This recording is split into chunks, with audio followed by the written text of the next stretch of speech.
Welcome back, everybody, to Phil's Recap and Review, The Walking Dead Season 6, Episode 14, Twice as Far. And you know what? I was really starting to like this Dr. Denise. Her and Tara were cute, but I was morbidly excited about the way she got killed because she wouldn't shut the fuck up. But a huge goodbye to her. I thought she was one of my favorite characters this season for a funny standpoint. And right there with Eugene and Abraham as best lines, kind of right there. She was really funny one-liners. But I can most definitely, almost certainly, I would bite a motherfucker in the dick for Katie and Joe Dirty Locks, who are with me tonight. Joe Dirty Locks, Katie Crow, welcome to the show tonight. I would bite a dick for you to save you. Oh, yeah, man. I'd think about it. You want to put that shit in my face and threaten my life? I'm biting that shit right off. Oh, my goodness me. There will be no blowjobs at gunpoint. It might go in, but it ain't coming back out again. I'm dying with that thing in my mouth. And did you guys notice the foreshadowing in the earlier part of the episode when we see a walker with a pipe through its mouth? And then later on, Eugene gets a whole mouthful of pipe through his mouth. Nice, Phil. Oh my goodness, what an episode, everybody. Welcome to the foreshadow, Phil. Way to pull that out. Thank you. That was out of my ass. Welcome to the Walking Dead recap, everybody. And obviously, welcome to the number one people, the great folks in the motherfucking issues chat are already chatting, been chatting through this whole fucking episode. Great to see all of our good friends, Al, Red Sox fan, Tim, Richie, Bill, Sam, Corey. Oh my gosh, Phil shaved. Yes, I did. I'm bare as a baby's ass on my face. And not that dead, bloody baby that Denise saw. I'm completely motherfucker. So we are here. Coral should get Denise's other eye. I know. Agreed, Al. Agreed. And everybody, if you want to reach us and jump in the live chat, if you're watching us live for the very first time, jump into the live chat. Please subscribe so you can join us for the last couple of weeks of The Walking Dead and get to the finish line here and see how this season finishes up. You can also always email me at igotissuesman@gmail.com, or you can tweet me at igotissuesman, tweet Joe at DirtyLocks. Or you can call in once the phone lines are open, and I will let you know when that happens at 781-990-8509. And you can call right now and leave a voicemail or text message. So all of those ways are the ways that you can reach us tonight. Here is another episode of another official episode of The Walking Dead. And I like this episode personally. I think more than been looking at the chat a little bit and seeing what some people thought of this episode. I really enjoyed this episode, mainly because we got more Eugene and Abraham, which I feel like they've been sorely missing this season, and I love everything that we got with Eugene and Abraham tonight. You know what I really liked about it? I gotta say that my favorite thing about it was it felt the most horror genre-like. The shit with Denise, with her approaching the door in the apothecary and seeing the pool, the tub with the kid's sneaker in it, and the noises before that. And there was another moment too with her going over to get that container cooler. in the cooler in the car. Orange Crush. Crush. It just, the scenes they filmed around her felt to me like a horror movie. Like when she was approaching that door with the knife in her hand, it was such like all anticipation. Yeah, like that you could see the knife going towards the door, like towards the crack of the door and shit. Like it had moments of real like horror genre to me for some reason. The way it was filmed, the way this episode was put together surrounding Denise and shit. Yeah, it was a slow episode, and you knew it was gonna be from that intro, but it was good. And when it got to the action, it was quick, it was surprising, and it was funny. It was also really funny, and I feel like this back half of the season of Walking Dead, while this might be my favorite 8 episodes of The Walking Dead in a group ever, because I really am entertained by all these episodes, and I feel like the show's funnier than it's ever been, and I think it's getting us ready for a lot of cool stuff that's going to come in this season. I'm really pumped and excited for this season, for these last 2 episodes of The Walking Dead, and seeing how everything concludes. And our carrying point into the next episode on this particular episode was Carol leaving town. Joe, you said something in our pre-show about Carol leaving town. Yeah, did they just not? She's got like some project to do over the next year or something where walkabout. They don't want to. I don't know. Maybe they just don't want to kill her in case they want to bring her back again. I don't understand. Like we're coming like weird circles with her, like more like vortex or something. Not really a circle. Like she's just I don't know, weird weird for The Walking Dead. So I I'm think leaving. it makes sense in terms of, like she said in the letter, she was sent away. And so she kind of disconnected from humanity, from relationships. And so when she came back, because she felt like she had to save her friends, she continued to be disconnected until this point. Well, we know she wouldn't kill in the past. We know that she wouldn't do what needed to be done to save anyone else in the past. She wouldn't save herself, and she wouldn't save her daughter from Ed, right? Then she has this big epiphany, and she's killing people and burning bodies in the prison and shit. Then she's on a walkabout. She comes back. She kills all the people at Terminus. She helps kill all the way up until last week. And now she's like, yeah, I can't kill for you people. She's having this big Morgan epiphany or something. Oh, fuck that. It's Morgan's fault. It's real. Let's blame Morgan's fault. And let's jump in. You have to kill for people. You're either going to have to kill for yourself and kill for your family, or you don't kill at all like Morgan, and that's bullshit. Well, that's why she left. Yeah. She feels like to be a part of this community, she has to have her mojo, and she doesn't. So she's leaving because she can't do what she would need to do. Good, very good point, Kate. Let's jump in the chat for a quick sec. Corey says, so I have a new theory. You know how we always see these dead bodies with baby stuff surrounding them? Judith is the serial killer. I'm pretty sure about this. Yep. Oh, yeah, she's the sleeper in there. Bill says, you'd better be trying to pick up a turd by the clean hell guy. Yeah, right. Oh, Abraham with his shitisms is amazing. They were having a battle of the one-liners. They was excellent. Chip Chipperson says, Denise looks like every girl I tried to get my dick sucked on Fish Tour. Oh gosh. Fish. Oh my goodness. Shut the fuck up, Joe. Couple of shut the fuck ups, Joe. Morgan is a virus, says Critch. It infested her. Morgan came to Shawshank in the spring of 42. Yeah, nothing was quite the same once he joined Shawshank. Hannah says, welcome to the show, Hannah. I love Carol, but if she gets someone killed for her, I'm gonna be so fucking mad. Eric, right, like it seems like. Yes, I did, Eric, by the way. You have to have learned, like, and she says to Daryl right before she leaves, as soon as you said it, I knew you were right. Like, he is right. So what the fuck's your problem? Point. That's why she left, because he's right and she can't do it right now. No matter where she is, she's going to have to do it, whether it's for herself and she's only going to get herself killed, not other people. That's killing the to point. Protect the village or the town is killing to protect herself. And if she's out there in the world alone, she's still going to have to kill to protect herself. But at least if she can't, it's only her that's in danger. Very interesting stuff, and we're starting off at a great point. So everybody, we're going to get into this episode, talk about this episode, go through it all, and thank you so much everyone that's decided to join us tonight for a fucking awesome night talking to The Walking Dead. So everybody, Terry Chan says, why don't they just let her leave? That's confusing me. It's not like she's a child or Carl or something. No, if you want to fucking leave, you can leave. Right, they're in a fucking prison. Go, get out. Like, you want to go? She's doing what she feels she needs to do for herself and for the community. They might not like it, but... No, and that's just it. I don't like it, but she wants to leave. Fine, leave. I get no problem with her leaving. Like, for whatever her reasons, she can leave. You can leave. That's not my issue. My issue is I just don't like... I finally liked where they were going with her. I finally liked the character she had become. And now it's like... Yeah, I don't like where they're taking her. But like, it's completely understand. It's human. It feels stupid.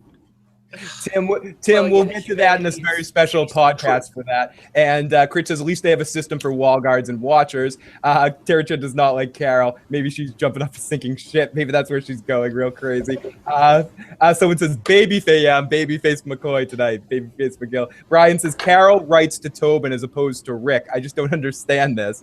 Hi, Brian. Oh, hey, Brian, how's it going? I don't love her, but I do have a beef with her fucking up everyone else's shit. Eric says, I did you guys talk about Dwight in episode 6? I don't remember. We talked about him in that episode. Part of because of the subtitles, I knew that the character then's name was Dwight, but he was in an episode. I forget the name of the episode. Burnt Forest episode that they talk about right in the beginning. He's the guy that it was with the two girls in the forest that ended up robbing Daryl. Okay. And he still got Daryl's crossbow. Yeah, he has the crossbow.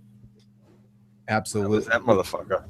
And they're going to bring Carol back and put her in Morgan's jail cell. Very interesting stuff. So speaking of Morgan's jail cell, that's kind of where we begin. We open up to the garage door opening, And at first I thought it was Denise, but it was actually Olivia as she's counting the jars of food, and we're in Alexandria. And I got to say, this beginning segment, the way it was all edited together with the Groundhog's Day-ness of it all, I actually really like the way that this was all edited with music and put together, and the repeat, and then it coming back together at the end of the other side of the sandwich. It was a very yummy sandwich for me. I really like this episode. And can I say there's a little bit of a lesson to be learned here too, Phil, in that double tap, I guess, is the lesson, is the rule. They burned these motherfuckers on the kill floor and didn't go in and put down the zombie bodies. We know from Carl that you don't leave a zombie, you put it down. We know that you don't let bad guys leave so that they can come back and get you. So why not wait for that fire to die down, make sure you go in there, and make sure all those people that you tried to burn alive are actually fucking dead. Anime Perspective says, calling it now, Carol lied and is going on a solo mission to kill some of these Negan boys. Well, and then Daryl's going out to do it, and then Rick's going out to hunt down Carol, and is going to end up in it, and it's going to be Carol, Daryl, and Rick. And his brother Larry. And my other brother Larry.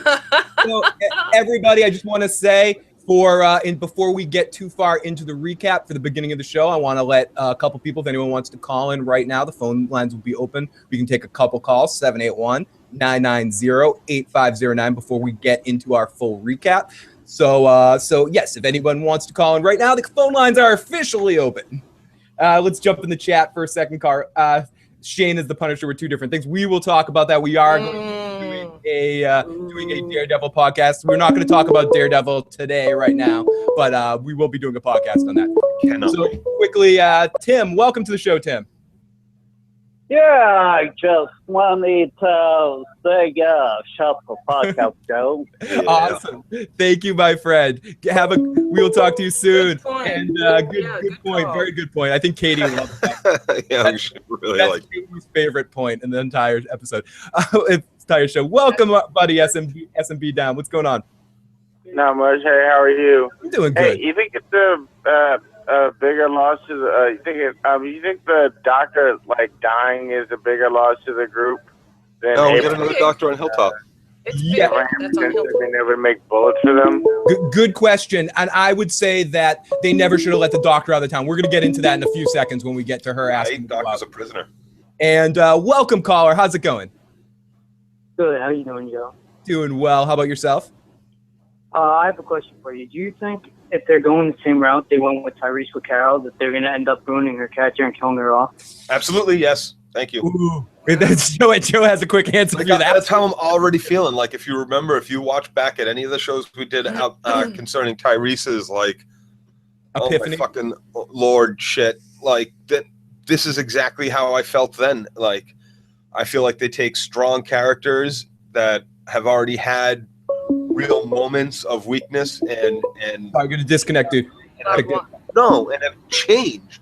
And it shows that it's not really a change as much as it's just 1 second, Kelsey. It's fluid. Yeah, change is fluid. There's no finite nature to change. I don't want to hear about you changing your diaper, Joe. Welcome, KLC. What's going on, buddy? Hey, so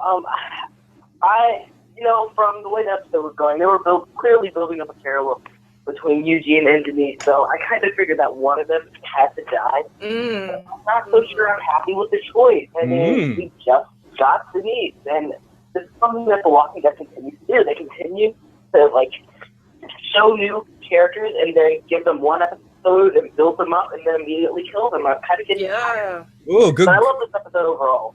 Good call, buddy. And the phone lines are officially off right now, everybody. Good point and good thing. That's what I meant to say at the beginning. I didn't mean to sound kind of curt with it. If I sound that way, I actually really like Denise. She's one of my favorite of the new Alexandrian characters. I love the one-liners. I like the actress's portrayal. I'm gonna fucking miss her on the show. I like her better than some of the other people that didn't die. You can fucking kill, and the ones that I really like, I haven't seen. I haven't seen Aaron all fucking season. Where the fuck's Aaron? I'm sorry. I haven't not been liking this season, but I really love Aaron, and I feel like I have the assault, and he stood up and he said he was down with the assault.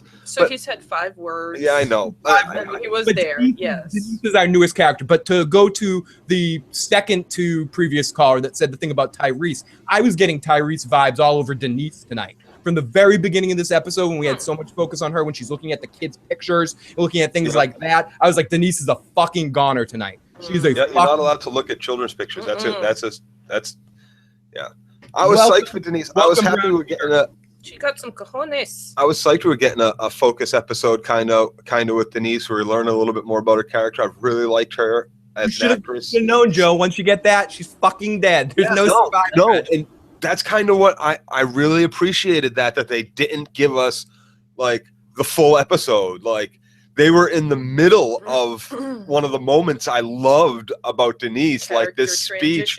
She was getting to do what she does. Like that's her. She's a psychiatrist, not a surgeon. And she was letting out some fucking shit there, breaking some shit down. And it was very unexpected and out of nowhere. I really dug it. I really dug it. Picture says, just a great point, Joe. I really dug it too. Samberry Picture says, Aaron brought them to Alexandria. He should be more important in the story, other than that. Yes. He's their ambassador, so to speak. They're like, and Daryl connected with him. Big And time. Absolutely, Katie. They had a bond that I hope was explored more. Bill says, remember when Tyrese died, he saw the pictures of the twins, and Denise and Dennis were twins. Illuminati confirmed. We're inside the looking glass here, people. Holy shit. Robert, so a couple people in the chat said, actually, the reason why Denise was killed is we can only have one doctor per show quota. They needed. They got another one. They introduced them 2 weeks ago. 2 weeks ago, they have to kill. I feel like I know where that's going because of comic spoilers, and I don't want to go there. But I feel like they needed to just talk around this for people that know what I'm talking about. I feel like because of certain things that need to happen with a couple of other characters, they need to get that character out of the way to make a reason, an actual excuse for characters to do something. I hope that was vague enough. Okay, so let's move on before I spoil something for somebody. I bet if people that know what I'm talking about might understand that, or I might just like a complete horse's ass. Either way, I'm okay with it. So Either way, it made no sense to me. Good. They gotta do stuff with some characters so they can do stuff with other characters later. Exactly. I don't know the comics, but I think I knew exactly. Joe, the guy needs to do the thing. I got the guy with the stuff and the place and thing duty. And once he's done with that, the other guy will come in and do the thing that he needs to do to get things done. Duty. So welcome, ladies of House Teflon. It's great to see you. What do you think Dwight's balls look like now? I think they're a fucking mess. Denise was getting on my last nerve, says 1998 champions. Her walking off and such falling behind. That was the stupid move. When she decides to go off, I was like, Joe's somewhere cursing this woman right now. Why are you walking off the path? Stay on the path, on the tracks. No. Here's the thing.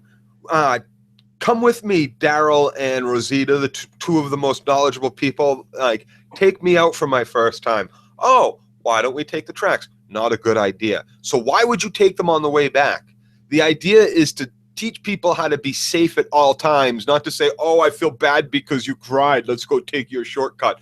No. I mean, I'm kind of glad they did because we got to see Eugene bite someone's fucking dick. But there's some bad mojo with those tracks. I mean, if I was don't stay off the tracks. Don't look at pictures of kids on walls, and don't go on the tracks. Yep. Here's the thing: there's a lot of little shelters along tracks, little bridges, overpasses, overhangs, ambush spots, roads cross them, cross sections. There's too much bad shit. You know that people are going to want the most direct path from A to B, and that is the reason why people are arrested all the time crossing the country. You can't take the train tracks, and that's the place that people go first. It's a straight fucking shot wherever you're going. No like lefts and rights and windy turns to go around shit. No, the railroad just went through whatever the fuck it wanted when those tracks went down. So it's a straight line. That's where all the travel is going to happen. That's where all the signs tell for everybody to go on terminus. That's where all the bad shit is. You stay off the fucking railroad tracks. You stay off the beaten paths. I ain't going down no tracks. That's Daryl saying, not just railroad tracks, anybody's fucking tracks, unless I'm tracking them to kill them. No, you don't fucking follow tracks. Tracks are where the travel is. You stay off that. You stay out of the beaten path. You stay on the side so you don't get fucking ambushed and killed. Period. That's why we're not taking the tracks on the way to the apothecary, and that's why we're not taking them on the way back. We will take the long road home because that's how we stay safe. Oh, yes. The chats agree with you. Daryl was right. Then take the tracks after. What the fuck? Says, as soon as they stepped on the train tracks, I knew one of them was a goner, says Han. You knew it as soon as he said it. Eugene, the cock merchant, his balls look like a chew toy, says Alred Suxman. Brian says, Tara was absent from this Denise-heavy episode. We should have had a reaction to Denise's death. I was hoping we were going to get it at the end of the episode. Yeah. When we Right. had 8 minutes left at the end of the episode, I was like, okay, we're going to definitely get a Tara reaction to this at some point. Yeah. No, I'll save She that had for her next baby. week. We didn't get any Tara. So The actress and had her Burbia says, baby. I think Daryl began to feel safe like everyone else in Alexandria. That's why after a few days they stopped having armed lookouts. But at the end of the episode, they armed themselves again. And Tara Chan says, yes, where was Tara? And no Tasha Yar. Where was the Tasha Yar signal? Yes.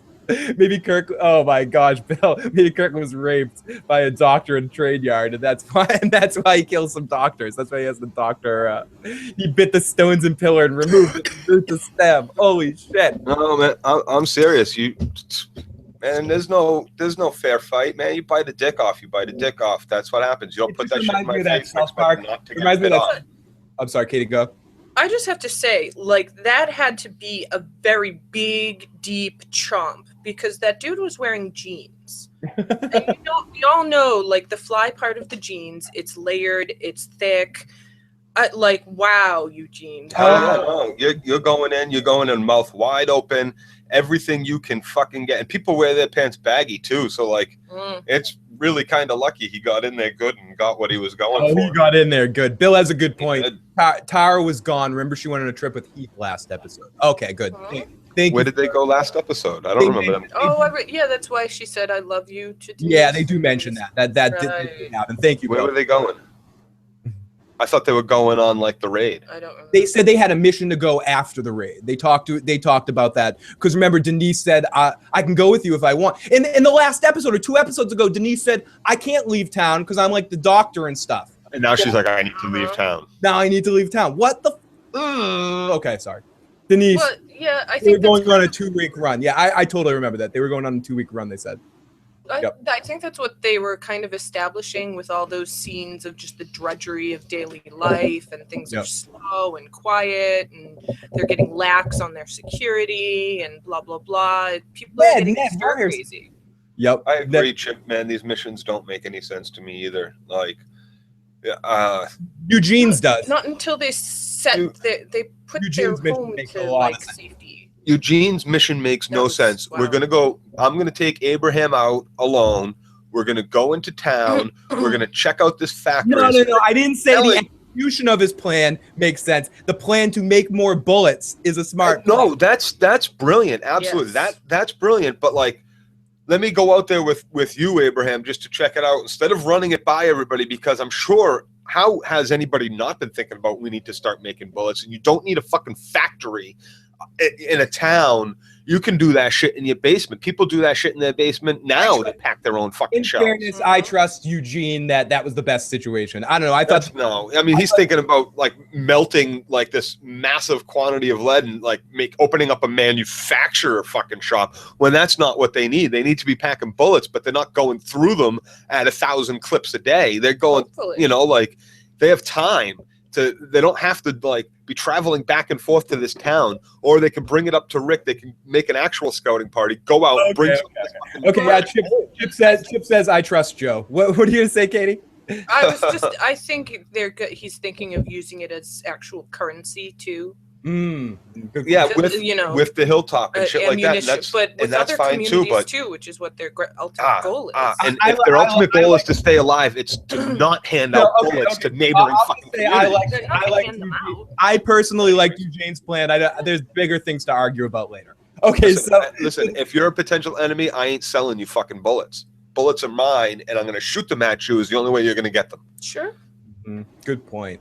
Okay, so the episode starts up. We get the flowery acoustic music, and it's a nice day in Alexandria. Father Gabriel's looking all badass with his gun, walking through. Eugene and Sasha give each other the look. Hi, Ned Ryerson. How's it going? We see Carol sitting on the porch, smoking butts on Tobin's porch. Then we see Morgan, and we see what his metalworking was. He was making a cell. A prison cell, and him and Rick are going to talk. And guys, I'm trying something a little new tonight. let's try to play the quote, the scene. Let's see. Morgan. What, Morgan? You fucking dumbass. Talk. Why? Why? Why? Why, Joe? Why? I don't know, but Choices next time. It gives him choices next time, he said. Okay. yeah, you see the look Rick gives him after that is, what dumbass. Nobody's coming to the cell. They're either coming as a member or they're dying on the way here or out there. Yep. Morgan says it gives us some choices. But I mean, I don't completely.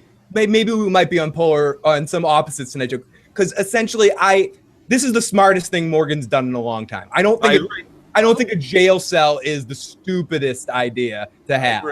Someone in the community could end up in there Correct. at some point for whatever reason. No, it's not the worst thing in the world to have is a jail cell. And you may come across people that you don't fully trust yet. And I think if anybody's coming to town and spending a few days in the cell, no matter what, period, no matter who we think you are, or how nice we are, or how many of you there are, you're all we'll pack you in there. You will spend a couple of days in there and we'll listen and we'll listen and we'll listen and we'll listen and we'll wait for someone to say we should kill them and take their shit, and then we'll just burn you alive. Because like we we've did on gone the kill insane floor. from the heat and the smell in this cell, and we can't stand it anymore, and we're about to eat each other. Oh well. Oh my goodness. So okay. So the loop continues the same day after day. Cool editing, cool music, and yes, you are right about that, KLC. We're gonna test that out tonight. Tonight's a test out. We're gonna see what kind of copyright situation we fall into tonight. But we're doing it. I'm just playing the quotes, and I'm not gonna be playing the whole episode. I'm just gonna be playing some lines from the episode to talk about in an analytical matter. So I'm gonna challenge it. I'm gonna see what we can get away with tonight. So the day after, cool editing, the same old routine, except this time Tobin kisses Carol and she's squeezing her rosary beads as we get to see Rosita getting dressed. Oh my goodness. Oh golly. She looks great. Yeah. Anyways, let's She's skip over making that some before I interesting sound like decisions. too much of a pig. So she's making stupid decisions. She's what the Spencer. God, That cracker eating shit is fucking Rosita. Okay, is it a bad choice or are we just sour grape assholes because like Spencer gets to be with that? I'm sour But grapes can it be assholes both? because Spencer gets to All be with of that, it? and I'm fucking fuck Spencer. He's a Weasley little fucking cracker thief. His history isn't great, His history is not great. and he's obviously her rebound toy. She Yeah, must full love fuck it ups. because I don't know. Eugene did that horrible thing to her last time, and now she's eating the cracker bitch. I don't know. Horrible, What an horrible stuff there. Yes. Rosita, what did you do? My girl. Rosita, you're supposed to come over here, Rosita. Come on, no, but whatever. Rosita's getting trying to get over the Abraham thing, and you can Hell tell yeah. she's Girl not power. sure what she's doing. And I like how she turned around. She's like, "Fine, I'll give you a date. I'll give you a date to see if you're worth it." So then we go off to Daryl. To get you off my back. To get you off my back is more like. She knows he's not worth it. She even looked annoyed and disgusted. No, as she because said here's the it. thing. Like, she went to go get some power for herself, and he's all like, "Well, what's up? Are we now a thing, or are we just fuck friends?" So now she's got a choice. They can be a thing, and then that's not what she wanted. She didn't want to be like right back under somebody else's, whatever heel. That's not really how I mean it, but like, and then she doesn't also want to give this dude the power and be like, "Yeah, we're just fuck friends." That cheapens herself a little bit, I guess. Not really. It's still powerful for her. It's still like you can do whatever you want. Like, I'm not saying that it's a bad Anna thing says for a girl or a Rosita's guy to be fuck accent- friends or anything, but I'm saying like it just, I don't know. I wouldn't want to be like, let's just be fuck friends after that night. Hannah says Rosita's accent's so Could've been sexy. like, that's just told it, yeah. Dwight her name. I questioned my sexuality for a minute. Yeah, she's fucking ridiculously hot. When she goes, "My name is Rosita," you're just like, "Oh my god." Rosita, Oh yeah, you are. you fuck with the wrong chick. My name is Rosita, and I will you are, fuck you up. motherfucker. Okay, so then our next scene is we go off to Daryl, who's looking at and Carol is talking about, "Oh, you got your bike back. That's really great." As we get into our number 4 Q, let's try this. So then we get Carol. Those people you met, the ones in the burnt forest, they took it from you. Yeah. Should have killed him. Should have killed those motherfuckers. Saved them, right? because that's the kind of person you are. Do you agree that Daryl should have killed those people? Yep. Yep, Daryl should have totally fucking killed them. We keep learning this, like on this show, and in particular, we keep learning this lesson. You don't leave people alive.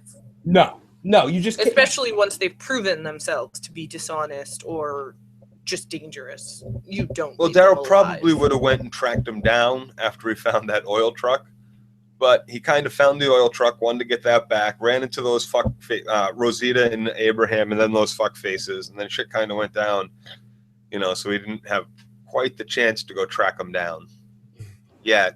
But I'm sure it was on his list of things to do. Yeah, you're in Daryl's shit list there. Yep. He's still thinking about how he should have killed that motherfucker. But he wanted to be all nice because the girl had asthma or some shit or whatever the fuck was going on. Well, they played vulnerable, and he's a sucker for that. Yeah. He's a nice guy. He's got a big heart. Yeah. He does have a big heart. And ultimately, it's interesting that this world has made Daryl have a big heart. I'm not sure if he had a big heart when he was just Merle's brother. I think he did. He just couldn't express it. Yeah. Good point. He felt deeply and not hate. It was seen as a weakness Yeah. by his brother. Sorry, someone in the chat says Rosita gave Dwight a boner, and that was enough for Eugene to bite. That was a big enough bone for Eugene to get a grip on. It was all a part of the elaborate plan. Oh my goodness! Well, I just can't stress enough how you don't put that thing in someone's face when you're threatening to kill them. Yeah, you be careful of things like that.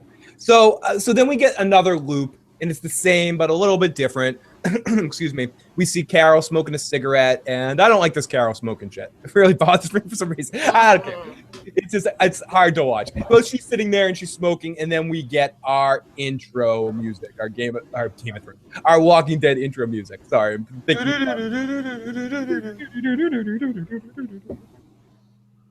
Corey, the many-faced guy. Sorry, no, they don't play shit, Katie. They were just weak. It's just that Daryl is a moron, says Tim. No, seriously, this bringing people back to the town thing has got to be on hold for quite a while. They got to sort a lot of shit out. It's good to see them doing some sort of weird guard work and yeah, but then they trading peters off on the off wall as things get slow and comfortable. Right. They are not working smart. They are not protecting their home. They haven't established the protections and the plans they need for just in case. They need to take care of where they are before they start trying to branch out and establish other relationships. What the fuck are you going on a 2-week mission for? Why are you sending 2 people out to go away for 2 weeks? What was important enough to do that? That is so fucking strange to me. Drugs, the final frontier. These are the voyages of the we want to get high. No, but I agree. What the fuck? Why were they going out? They didn't have to go out and get those drugs. I don't know. And let's get into this a little bit as we're getting more into the episode. We get back and we see a walker with a pole through its mouth, and then we see Abraham and Eugene walking out as they head out. And Denise looks at a piece of paper and she goes to town to talk to these fuckers, and we get this shit going on. And I gotta say, this is 2 years into The Walking Dead. A store with the label apothecary, not that far away from where there seems to be all this fucking people traffic. How is that still not still standing and still stocked and not broken into? 2 years. No one knew what apothecary meant. Oh, Ben asks a question, guys. Angelica, I'm good, but Angelica, welcome. Look, I'm seeing some new names tonight, and I know some of that's huge thanks to Al Red Sox fan again for all the hard work he does. Ben Vargas says, does a strong final act make up for a terrible first thirds of an episode? This week's episode of The Walking Dead, Twice as Far, makes me think harder about that question more than any other episode this season. After a terrible chunk of the episode, it ended strongly, capped off with a confusing character choice and a shift in focus, making this one of the most uneven episodes in show history. Interesting, Ben. Very interesting. I feel the same way, Ben. I felt that it did start off super slow, but from the moment we get that arrow through the eye, I was on the edge of my seat, and I felt it was a very strong kind of ending up until the reading of frickin' Carol's letter bullshit. The Dear John letter? Yeah, and I agree. That was kind of fucking weird. She leaves it for Big John there, whatever the hell his name is, and for Tobin, boyfriend, and not for Daryl or even No, I know what you're saying. I'm just, it's not so out there that she left one for him, but to not leave anything for the others. So can we yada yada this next scene? Because I really don't want to think about it too much. This is this stuff going on right here with Spencer and I'm asking you to make sure I don't. we get Spencer and Rosita talking about trying to date each other. Not babysitting her by myself. Okay, and then we get into the whole thing about we see Eugene and her walking out. Then we have Spencer and Rosita talking about the bullshit, like, why are you trying to date me? Are we gonna date each other? Blah blah blah. And then we see Denise comes over, and Denise has the plan. She says, we got to get to this drugstore that's not too far away. And Rosita, you and Daryl, you're available. Let's do this. And originally, Rosita says, Daryl and I will do this. You know, we're going to do this. How long have you spent out there with roamers? And she said, well, if I can't go, I'll just go alone. Seriously, what the fuck? You were the only doctor in town. I know we met another doctor in the series, so you can act like an idiot. But seriously, I mentioned this earlier in the podcast. 2 episodes ago, you were telling Tara that you can't leave because you have more fucking responsibilities. Did you just forget that? Or are you obsessed with this Orange Crush thing? Again, like you're the people on the island in Joe versus the fucking volcano. You need to go out and get the Orange Crush. Because it wasn't about that. It was about the drugs to do your medical job better, I guess. But there's people that fucking job in the camp is who go out and scout and get shit. Daryl, Aaron, and Glenn, and fucking Rosita, that's their fucking job. Your job is to be in town when sick people come in. Do your fucking job, Denise. Sorry, Joe. What do I say to you every time you ask me to go play basketball? I have a fucking broken ankle, Phil. I can't do it. I can't do it. Not that I don't want to do it. Not that I can't go out and play basketball, but the high probability that my ankle is going to bust out from underneath me at any step is great. So I don't go out. Here's the thing, doctor. Anything can happen out there. You could twist your fucking ankle, and then we have to drag you back for miles and miles. I could twist mine, or Rosita could twist hers. We can get attacked by people, by walkers, by whatever the fuck is out there. You do not come with us. It's just not going to happen. You stay back. There's no need for you to go. That's bullshit. It's such bullshit. I'm with you, Phil. You never, you can't come. You have a fucking job here. If we get hurt, we want you to be here to save our fucking lives. Thank you for knowing that this place exists that shouldn't exist, because I agree with you, Joe. It shouldn't fucking exist at this point. Not at this point. Okay, this place exists. Fine. I accept it. Thank you for telling us. This is our job. We split up the fucking duties. The people that are good at things are good at things. People that aren't good at things. That's where I agree that people should be able to defend themselves. She's being trained by Rosita to get to the point where she can be serviceable. I get that. But I disagree with her and Eugene in the episode. Yeah, we're serviceable. We're serviceable. It's not about that. It's about putting your best fucking foot forward and protecting what you fucking got. And this person has shown some skill level as a fucking... it just pissed me off that they also... And it didn't piss me off from the show standpoint, because I believed the character would do this. It pissed me off from the characters not being like, no, you can't fucking go. The other characters, correct. The other characters saying, okay. And here's the thing, for 2 years she's been in this fucking town. She didn't tell anybody else going out. There's a whole fucking drugstore on this corner. I saw it. It's probably filled. 2 years. Going out? Aaron's Suddenly I remembered on my way here to this town before the apocalypse started, I passed an apothecary boutique. Suddenly I remember. Exactly. Suddenly I just remembered this. You don't think I would have thought about this before? I don't know. It bothers me. And here's the thing, Phil. Doesn't it stand to reason that every town in every city and town in America pretty much has at least one drugstore? At least. Just about. There are some like one-horse towns that may not have a drugstore, but I'm sure they have an apothecary fucking boutique. Dumb. And someone mentioned this in the chat earlier. I forget who it was. Did anyone run this shit by Rick that you want to take my doctor? Because Rick would have been like, fuck you. Fuck no. You don't go. Please, no. You are new to this whole thing. You do not go out there. No. Like, no. Oh my gosh! Someone said they should have killed Eugene instead of Denise. No. I wonder if they were mulling it over. Do we shoot the arrow through Eugene's eye and have Denise bite the dick, or do we have? In fairness, let's get this out right now, because now we can talk about this, because it was a spoiler from the comics. In the comics, it is Eugene that gets shot. Not Eugene. It is Abraham that gets shot in the eye. And let's take a quick call. We got our buddy SM down in here. Let's take a call. Phone lines are open, everybody. Welcome back to the show, buddy. To be fair, the person that took Denise out there was pretty much the right hand to Rick. So if you don't go to Rick, good point. You would say, let's find out from the second person in Charles. Darryl. I have a question for you though. What do you think Rick would have said? He probably would have said. To be fair, Rick is the one that's like we all gotta know how to pull out weight and good stuff. Good point. So I'm not. But knowing how to know if that was one asking. Good answer. Good answer. Knowing how to pull your own weight is one thing. Going out before you're ready is another. So, that's a big know your limitations. Yes. Like She's gonna read all this shit into them. She's supposed to be a smart girl. She should know what her limitations are, and that's the same thing that Eugene is saying to Abraham and Abraham to Eugene. Listen, I fight, I kill. That's what I do. You come up with ideas like how to make nickels into fucking batteries, how to stuff fucking shells, a factory to go to get the shit, where the sorghum is. That's your thing.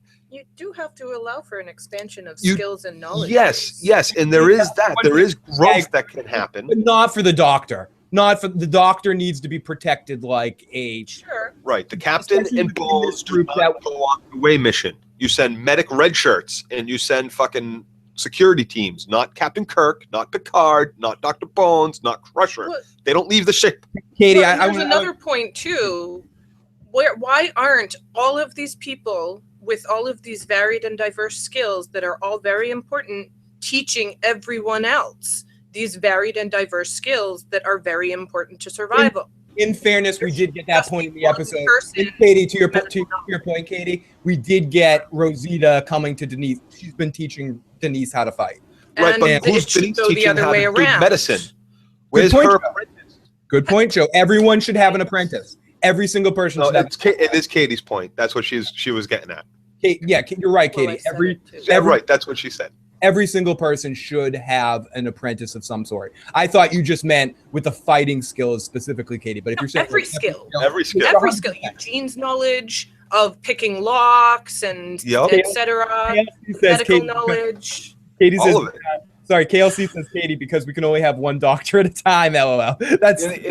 Not everybody can be an expert at these things, but everybody should have base knowledge and should have at least some idea. Like Katie, the lock picking. Yeah, it's not the skill that everybody's going to be using all the fucking time, but everybody should have a base understanding of it, and you should be showing people how to do it so they can practice on their own, because you should be able to do it. You might not be able to do it in 10 seconds. But then we don't have like a cool commando team like Predator where everyone has... No, we have a bunch of cool commando fucking teams where everybody can at least do a little bit. Nobody has to be a master at everything, but a jack of all trades. Master of none, jack of all. Just to say it, though, I think it's a television thing, and I think it's a real life versus entertainment thing in that sense, where in entertainment it makes more sense to specialize the characters to make them unique, to have skill sets, where in real life, you're absolutely right. In real fucking life, you want everybody to have a little bit of every skill, and you want to have every understudy. But on the show, they want to have each Ninja Turtle master a specific weapon instead of having every weapon. That's true, but they are having them all learn to fight and all that stuff. So why don't you just lay these little lines? Doesn't take much, and there's enough fucking silence and like panoramic shots of bullshit, and to put in like one line, like, everybody's got to go to their mandatory classes, or like such and such class. Everybody go, like little things, like just little lines here and there to show that we're actually putting together a Corey does say not everyone can be the quarterback, though. That's a good point, Corey. Not everyone can be the quarterback. Right. That's the point. Not everybody has to be a master at everything.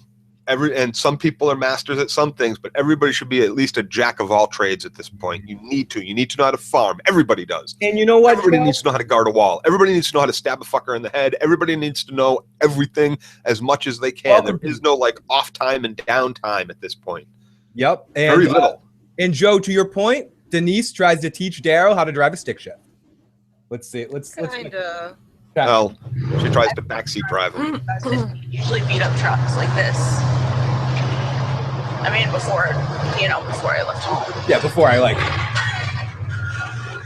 And there's a skill to teach. And I'm sorry, Phil. I want my best fucking fighter in that truck, and I'm not sure if it's Rosita or Daryl, but I'm going to be on Team Daryl for that one. I want my best fighter in that truck to not be the person behind the fucking wheel. I want him to be the person sitting in the back with his fucking gun, ready to shoot everybody or anybody. So they pull over because a tree's blocking their way, and Daryl and Rosita head out, and Denise can hear a walker, but we get a really cool perspective feature where we go outside, but we're really, for the most part, through Denise's perspective in this whole situation. Then we go out to Daryl and Rosita, who are investigating, and you see a tree blocking the way. My first question that pops up in that moment, and I don't know if you guys thought the same thing, I'm like, who left that tree there? That's there for a trap. Turn around now. Turn the fuck around now. That was my first thing. Why are you stopping? Why are you stopping? Why are you stopping? Turn her back up and turn around. Don't get out of the fucking car. Don't leave her alone in the car. Don't stop the fucking car. Turn the fucking car, the truck around, and go a different way. There's no need for that. Okay, the tree's been rotten. It's clear. Let's go the rest of the way on foot. Go the fuck around. Get back in your truck and go around. Why are you going the rest of the way on foot? There's more than one road leads to fucking Rome. Jesus. Yep. And let's jump in the chat for a second. Need to have take the long fucking road. Damn it. 90 Champion says, yeah, the town should have been on alert because they know the saviors are coming. Corey says it was possum track and 101 with Professor Dixon. And then and here's the thing. Carol and Maggie didn't say what they heard them say about Negan's kind of all of us. Like, they didn't get that, but between everything, they didn't, sit down and talk. Like, the only thing we hear, what did they do to you? How about, what was everything they said to you? How many of them are there? Are there other bases that they have? Is there more of them? What else? Tell us everything that they said. You guys should have been doing that as much as plotting a way to fucking kill him, is remembering every little word they fucking said, every little clue as to how many of these fucking people there are. And go back into that room and make sure they're all fucking dead.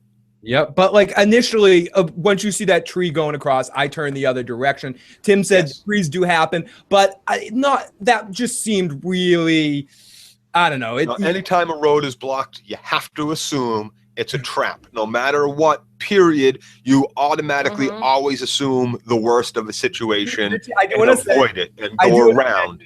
I want to make Richie A's point. It's a TV show, Joe. Just for the record, it is a TV show. Well, that's... doesn't mean it has to have. It doesn't mean it has to be bad. I love you, Joe, but it's not bad. But it doesn't mean it has to have things that, when I watch a show and it's about the FBI, and I could sit there and say, "What the fuck?"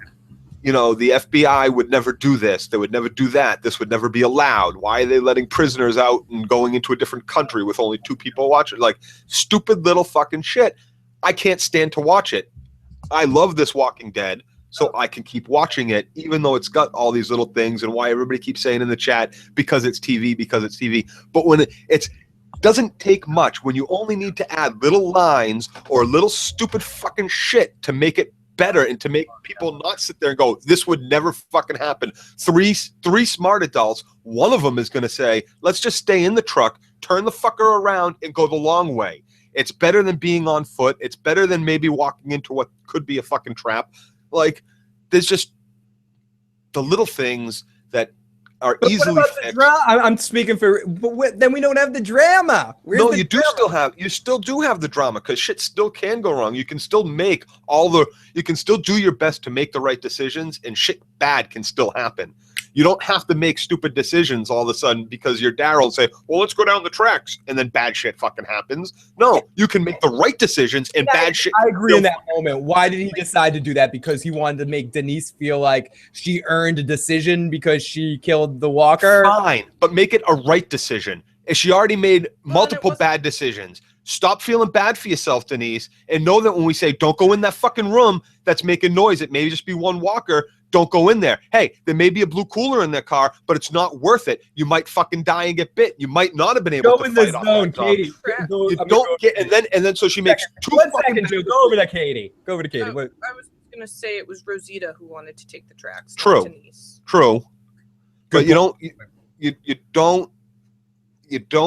you make bad decisions, 2 bad decisions, doesn't mean okay, you made it through those 2 bad decisions, you're feeling bad about yourself, so we'll go with your third bad decision, not necessarily hers, like to like make people feel better. No, like you still do what's the right thing, and bad shit could still. They could have gone around. They could have not taken the tracks and still run into Eugene in that group. You don't have to do the bad thing to have bad shit happen to you. You can still do the right thing. You have intelligent fucking people. They don't all have to be stupid. They don't always have to make the stupid fucking choice. They can make the right choice and still have drama. Bam! As Joe, check out the chat. They're loving you in there in the chat right now. No. They're loving you in the chat right now. Check it out. With some fucking great stuff going on. The Hollywood stupid is as stupid does, Joe. Sanburbia, yes. Breaking Bad was a master at the little details. It really was. That's what makes a show really good, is the little fucking details. Is making sure that you have people that you've set up as smart fucking survivors all of a sudden break character and are like, let's go down the bad path. No, like years of living in this fucking world, years of it. Like you should, when we came back that first winter and they were like fucking shield wall and they were like a precision crack fucking unit team, that just went away. Like, come on, this should have gotten stronger and stronger, more reinforced amongst our fucking team. They're not getting wiser.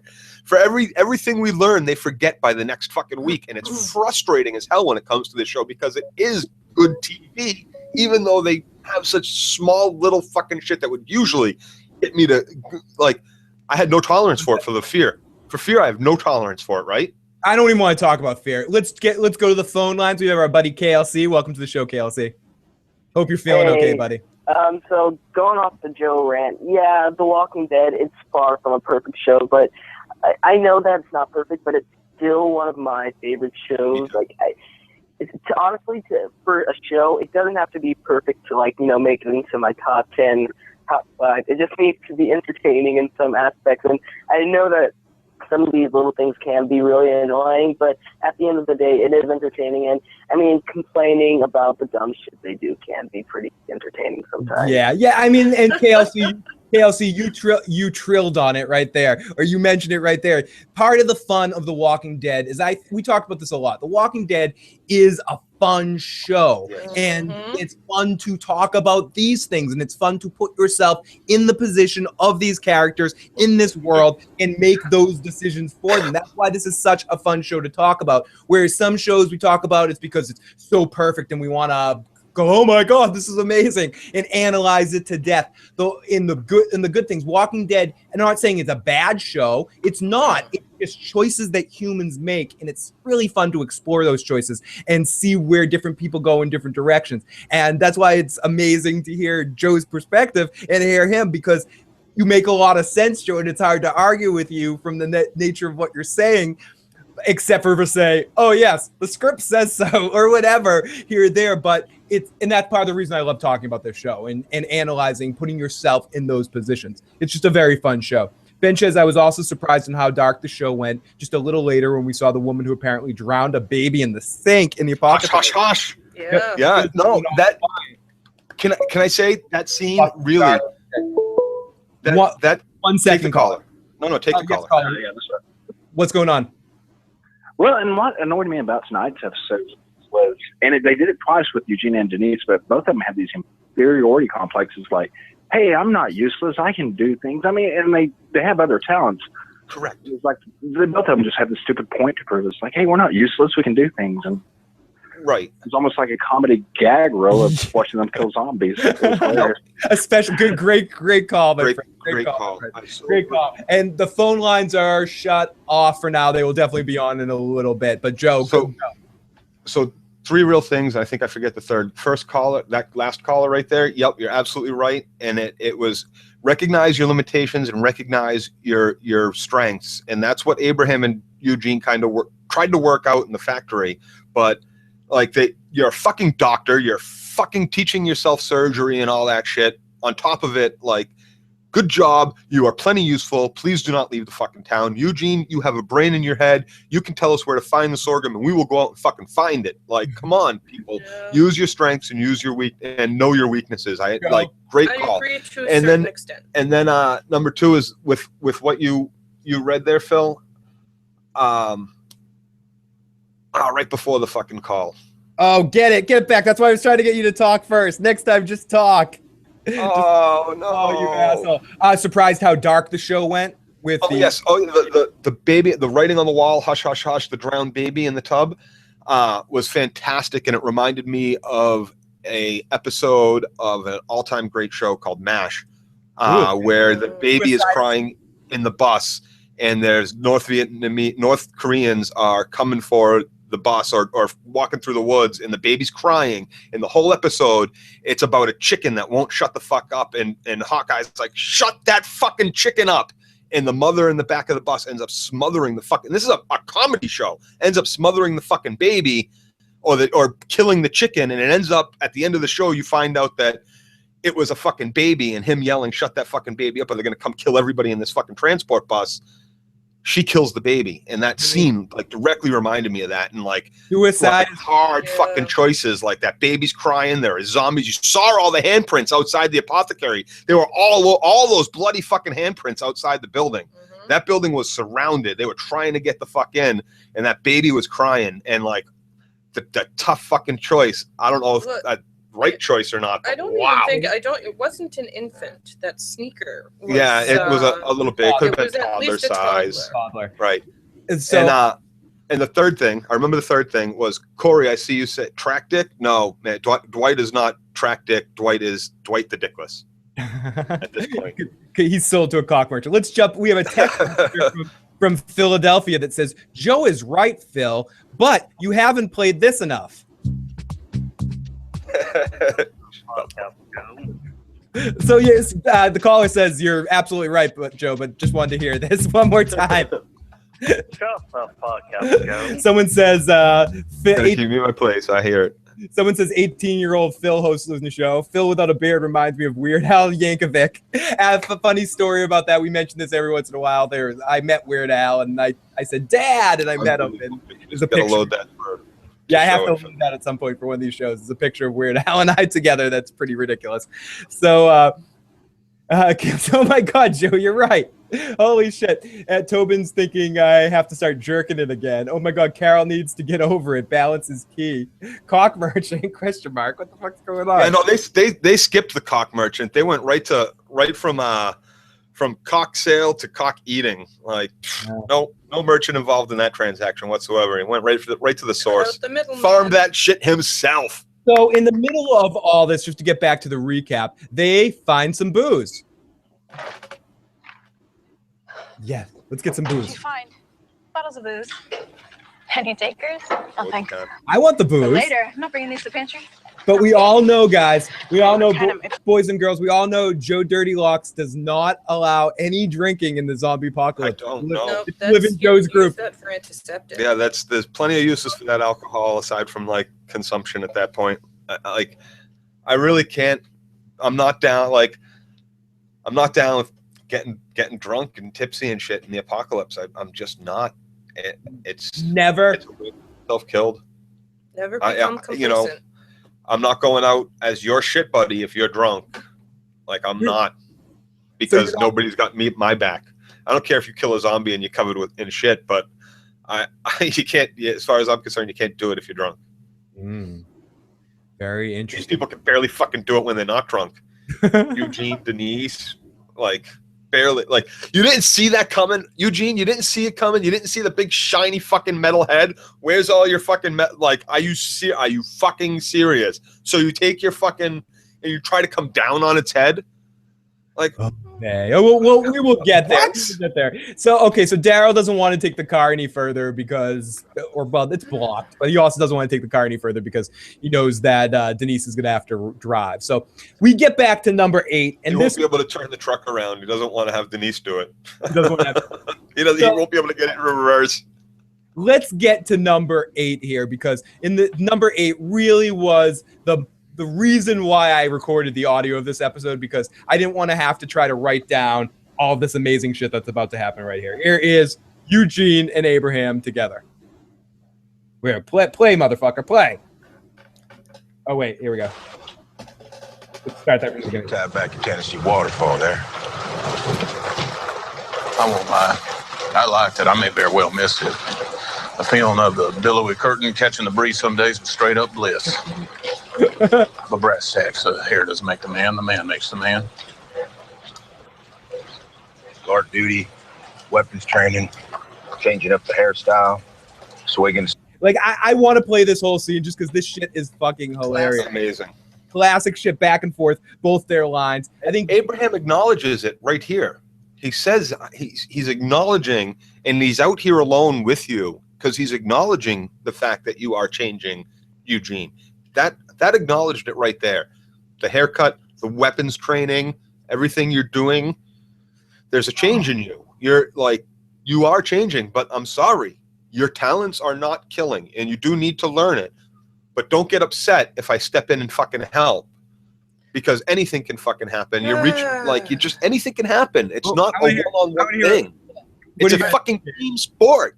I agree. No matter how good you are, you should not be going out alone. Period. Because there are many things, like everything else in this world, that you cannot control. But I think once someone is willing to bite someone's dick and bear down on it for as long as they possibly can, they're ready. Good point, Puppet. Let's I'm not saying you're not ready. He's not ready to go out or to do things. I'm saying, like, there's no reason for it to be a one-on-one fucking and I agree fight. With that. Like, right. And I'm not saying there's no reason for him to not to go out. I completely agree with that. He needs to do more, and you need to learn, and that's part of the learning. He called dibs, though, Joe. He called dibs. Okay. Yeah, it's like we've learned, you can't call dibs on a girl, Phil, and you can't call dibs on a walker. It's a fucking team sport. We will tag team it together. Yes, and let's get back to the scene because I want to hear the rest of the scene because they're hilarious together. Swagger with the ladies. I don't think that came out right. Spitting game. You don't spit game, you are game. Man seems to be changing. At least trying like hell to. Makes me curious what that's about. What is it about? It's simple, really. As with any RPG, tabletop, electronic, or otherwise, the key to survival is allowing oneself to be shaped by the assigned environment. Oh, yeah. In doing so, a broad range of capabilities are required, allowing one to flip the script and use said capabilities to shape said environment for maximum longevity. I'm saying I'm in the process of said stage 2. I've changed, adapted. I'm a survivor.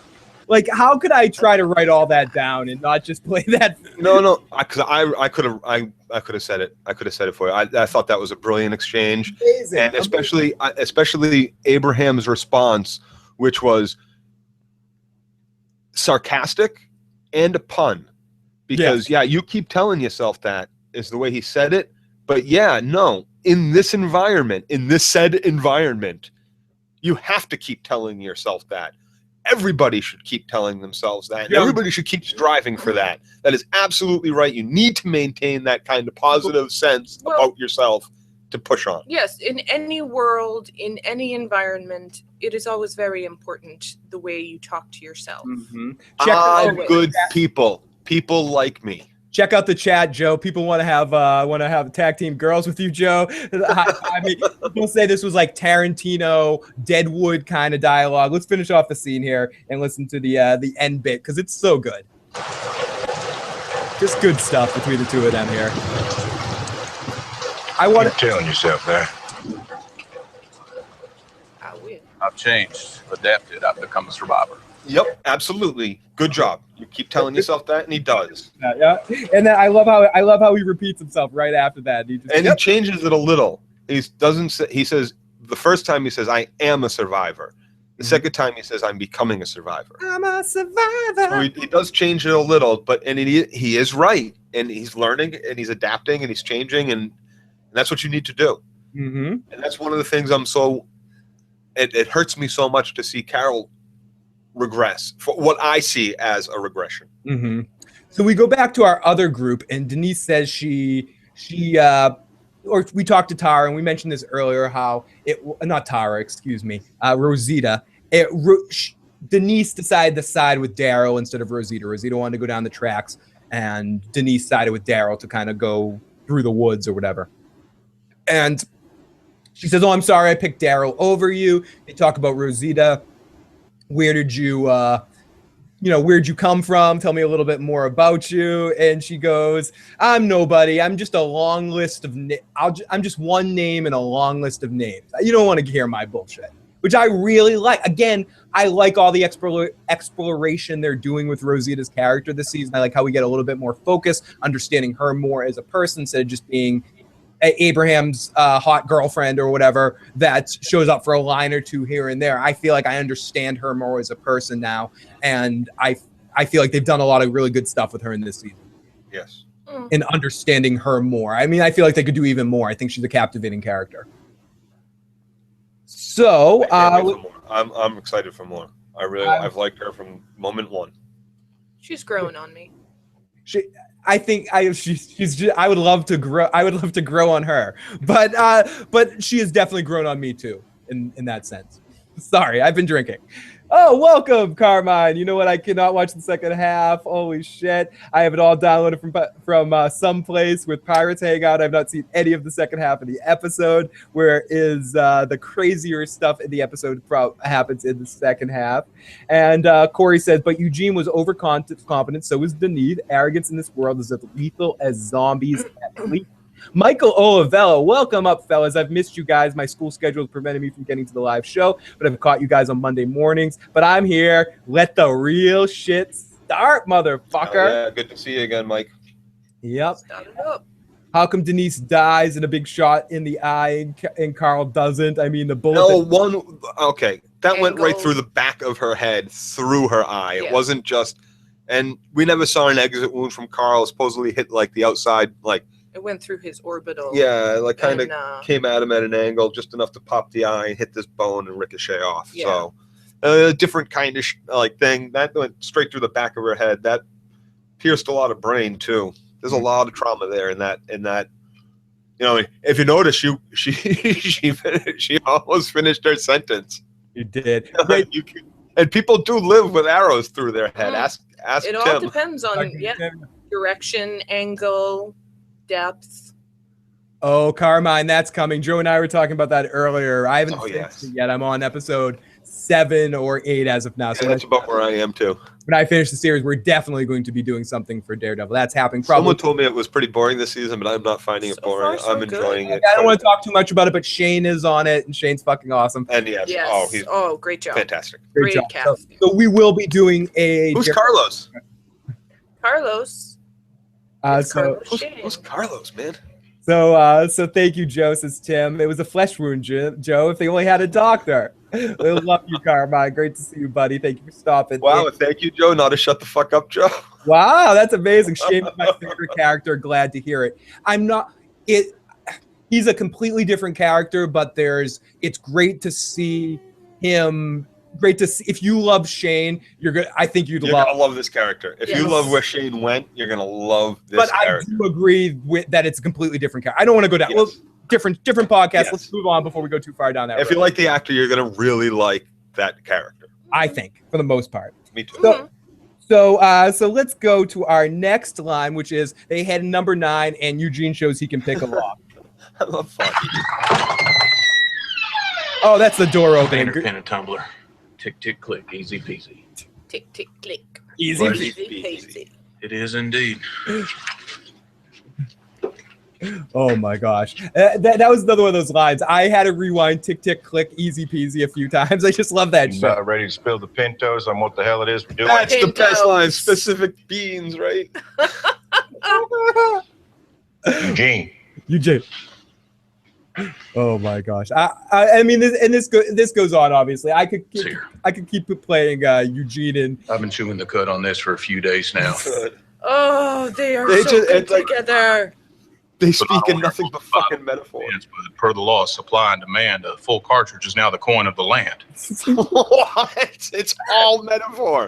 Dude, I was trying to write this shit down. I'm like, oh my goodness. Gonna record this. It's like a conversation of cliches that make sense. Like cliche after catchphrase after metaphor, and it's like it makes perfect sense. It's all logical. It's Love it. Someone said this earlier in the season, and I'll say it again. Whoever is writing Eugene and Abraham's lines deserves to win some sort of award because they're fucking hilarious. Oh, brilliant. See, and I think Denise could have gotten in on that, and it could have been a brilliant trio. Yeah. Amazing. And what I said at the beginning, I agree. She's number 3 on my list as funniest characters with one-liners and stuff on the show. I'm pissed that they killed her. I'm sad. I liked her. I like the actress. I like her in almost everything I've seen her in. And I'm sorry, but there's something about her that just really, she's a great actress, I think. Yeah, she commands the scene. She has a good understanding of like timing from a comedic standpoint, and the way she says her lines and sort of an off rhythm about her dialogue and her inflections. It adds a lot to every scene that she's in because it's memorable, because she's not doing it just flat. There's nothing flat about her performance. She's hot too. I find her cute as well. And I just feel like I understand why, again, as I mentioned earlier, I think I understand why they decided to kill her. But I do, and I'll talk about that more as we progress. I don't want to get into any spoiler territory or anything, or too speculaty spoily. But I feel like I understand maybe why they killed her. But I'm gonna miss her. I really liked her character. Oh my gosh, Chad is awesome. Have we seen the last of Carol? Is she getting the comic book machine? I think we'll see Carol again before the end of this. I personally do, but I don't know. It's going to be interesting to see because we only do have 2 fucking more episodes left of this season, which is really incredible to think about. That we're only 2 more episodes of the season. So we head into Eugene picks the lock. What are we doing here? And making bullets. And Abraham, I wanted to play the quote of this, but I'm not going to rewind it for this one. But it's honest. You've outlived your usefulness to me. Let's put the end of this.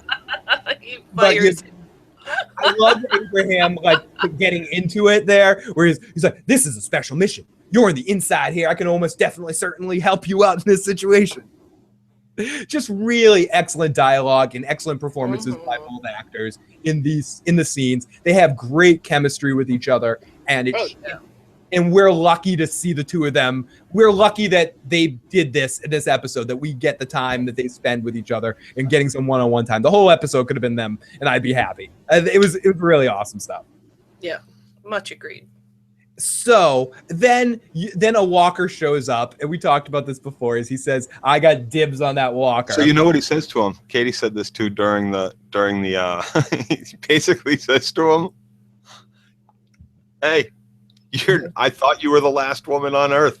You're not." Abraham got Abraham. And then out of nowhere, we get someone's KLC said it a few times in the chat, but he's very out. We got the clown for the king walker. Viserys Targaryen has wandered off from the land of the waste, of the red waste, to make. Thing was, his crown was shining. What the fuck? Yeah, I mean, I can kind of figure it out, but I still have difficulty with Eugene missing that.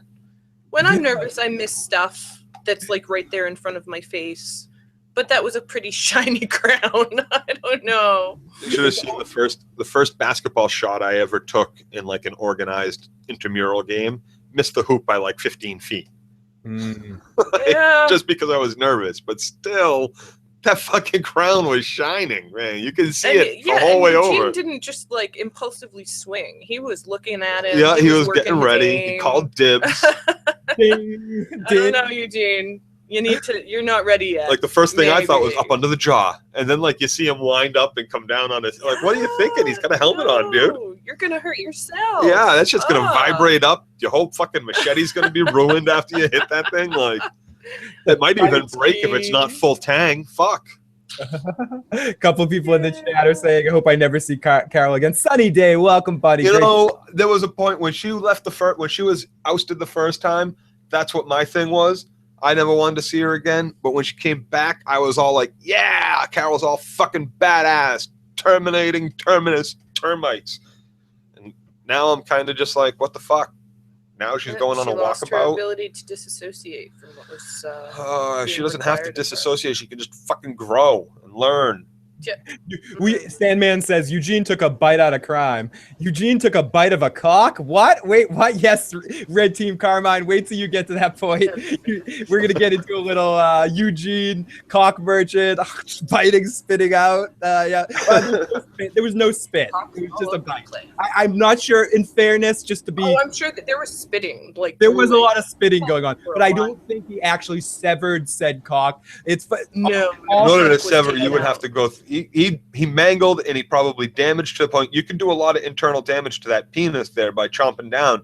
He may not have severed it, but he could have definitely done enough damage and destroyed veins and painful urethra and crushed the muscles. And there's definitely, who knows, maybe he got a testicle. Maybe it wasn't even the penis. Maybe he has a nice big fat testicle under those jeans that he popped, that he squished. But if that were the case, this dude's not moving and this dude's not running off. This dude's lying on the ground screaming for the next 7 hours. Well, then there's adrenaline that kicks in. I don't care. So he might be. Katie, even with all the adrenaline in the world, the flick to the testicle. You are out of your element.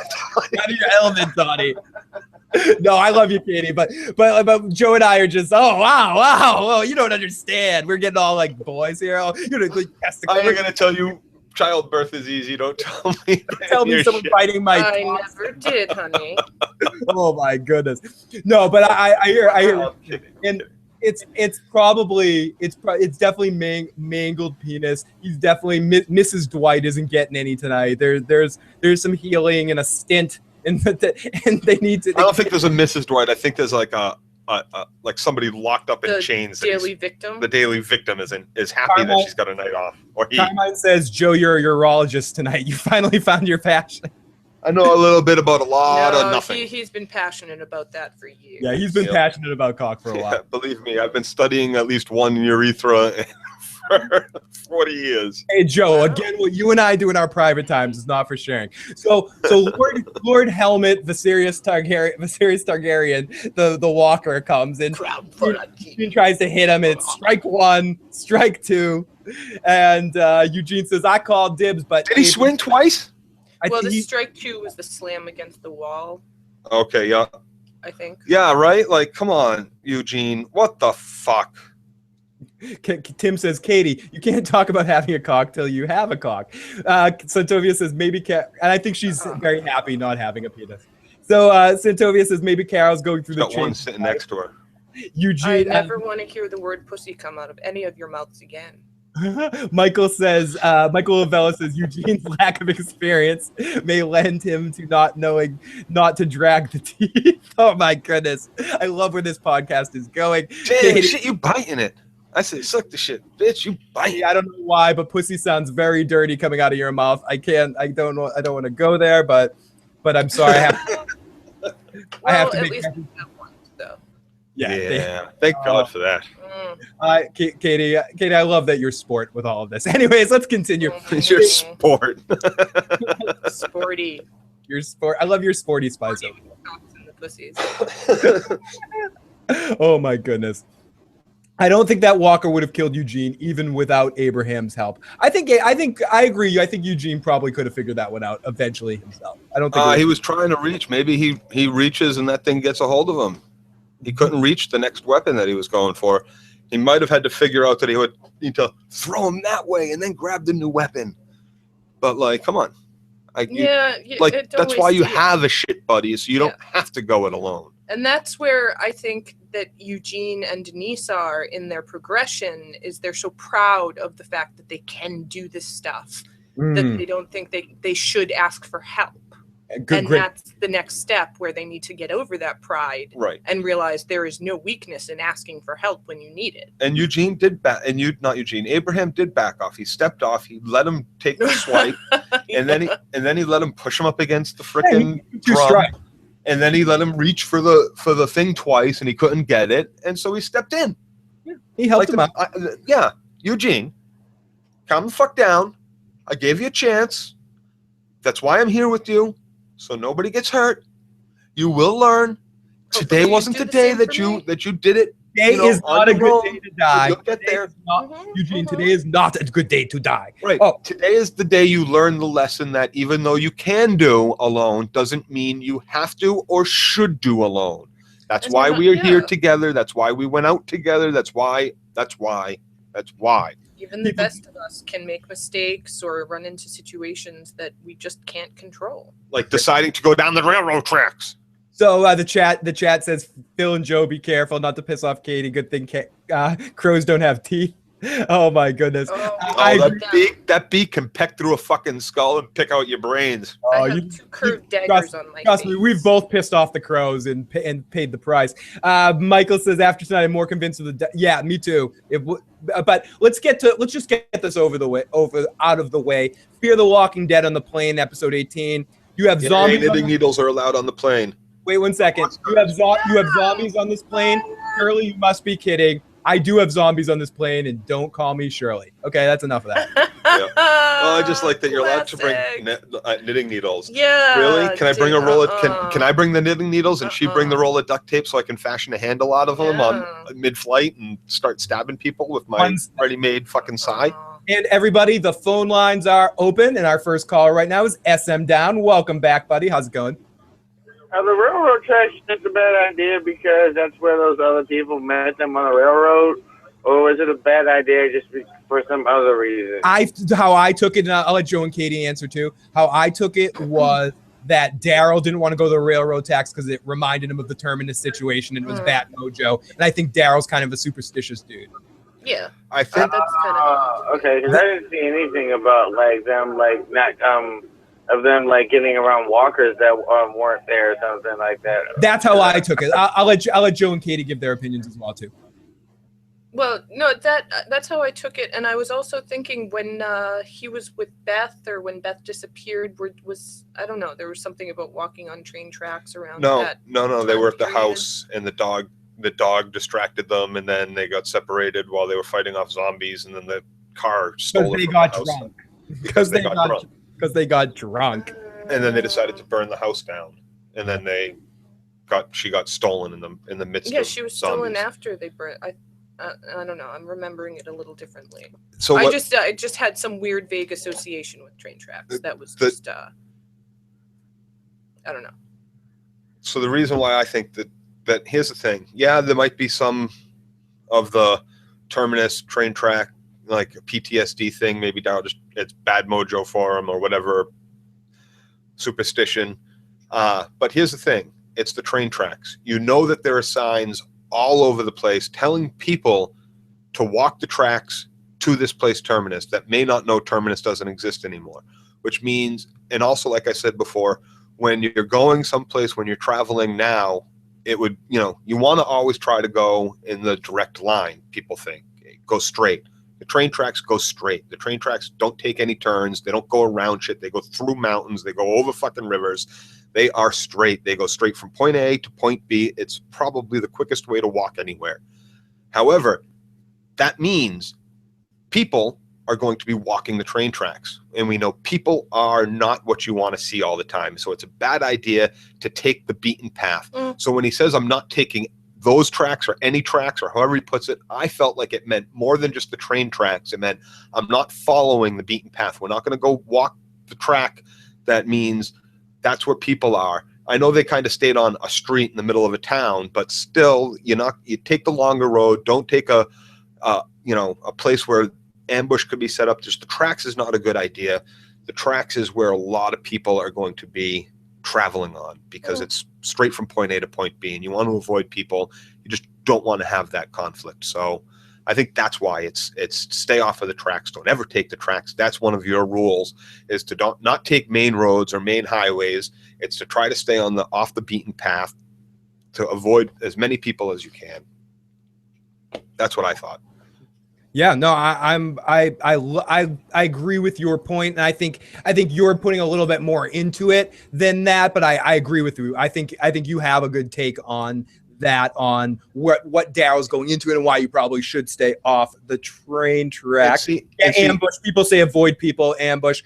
Michael says that's what I was thinking, Joe. The ambush factor off the tracks. It's New Orleans. They tell you don't fear the ghosts, fear the people. How many walkers the noise of a bullet factory could attract? A full-size shield and pike. These guys could kill hordes all damn long, says Ray Haas. The Savior's hobos might attack. So yeah, a lot of good points in the chat right now, and a good point by you, Joe, on why you would want to avoid the train tracks. And that's just it. Instead of just being like, I ain't taking any tracks, it only takes 3 seconds for Daryl to say, you know, that's where people will be. That's the most beaten path. We want to avoid that. Like little things like that to grow the education of your community, to, you know, let us know as an audience that these are the things you're teaching each other. These are the things that you've learned over time, that not just like an obstinate, no, we're not taking the tracks because I'm Daryl and I said no. So later I'll say we can, and we'll all have like this big fucking dramatic scene at the end of it all. Like, just, you know, have a reason for something, stick to that fucking reason for something, and don't like, oh, darn it, she needs a win. Let's take the tracks. Like that, it just what? And it wasn't like someone said, it wasn't even her idea. It was Rosita's idea to take the tracks. Yes. Or was it Denise's idea and Rosita backed her up and Daryl was all like, no. No, it was. No, I'm pretty sure it was Rosita's idea. Okay. So we come back in and we see Daryl scouting out the place. And I thought Rosita took the tracks at first. Mm-hmm. So we come back in and we see Daryl and scouting out the place, and Denise is coming in, and the smell is really bad. And Daryl, she looks like she's about to throw up, and Daryl goes, "Are we going to find out what you had for breakfast?" And she says, "Oatmeal, just so you know." So they're in this apothecary, and they're looking for the drugstore section, the pharmacy section, and they spot. Let's jump in the chat real quick. Welcome back to the show, buddy. It was Denise's idea to take the tracks. Oh, was Denise's idea to take the tracks? Yeah, she started on the map. Ah. And Daryl was like, no. And then Rosita was trying to agree with Denise, but Denise was just like, we shouldn't split up. And was like, well, let's just go with Daryl, since Daryl was going to go that way no matter what. Dude, thanks for the fact check. Appreciate it. And then Katie and I both thought that Rosita actually went down the tracks and split off from them. And then the next time we saw them again, they were at another set of tracks. Did they meet up? Is that what happened? Did she go? Did she like leave them and go on her own? Because I think there was a scene where there was a moment where they say, "Oh, we should just stick together" or something like that. That's it was right before. Right, Denise says that, and then it looked to me like Rosita went down the tracks, and Al says, "But they still championed the tracks." Al said, "But they just still kind of like whatever you think." They agree. The chat agrees with you guys. They said they did split up. Yeah, she did leave them. They did split up. Thank you, fucking idiot. What was that about? Yeah, and so you were right. Yeah, they did split up, and then they met back up at the next scene we saw them. So we didn't even have like a she really went on her own. Like, don't ever do that. Don't ever split up, Denise. You were smart not to split up. Or like Daryl and her going like, okay, maybe we should go find Rosita because that was not smart of her to go alone. Like, no, we'll just let her do it. It's awful in that situation. So, okay, so we're in the drugstore and we look at some pictures of some kids as Denise is smiling at the pictures and we know she's dead. We see the pharmacy sign and Denise is, I put Denise is cute, and she just how she's watching, she's kind of looking at the keychains, looking for one of her name because she knows she's useless in this situation. And they open the drug stuff and she's like, oh, we only need these kind of drugs. And Daryl and Daryl and Rosita are like, no, dude, we're taking it all. What are you kidding? Nope, absolutely, you take it all. Gotta catch them all. So they end up. I'm sorry, Jeff. If you can't take it all, you take it all.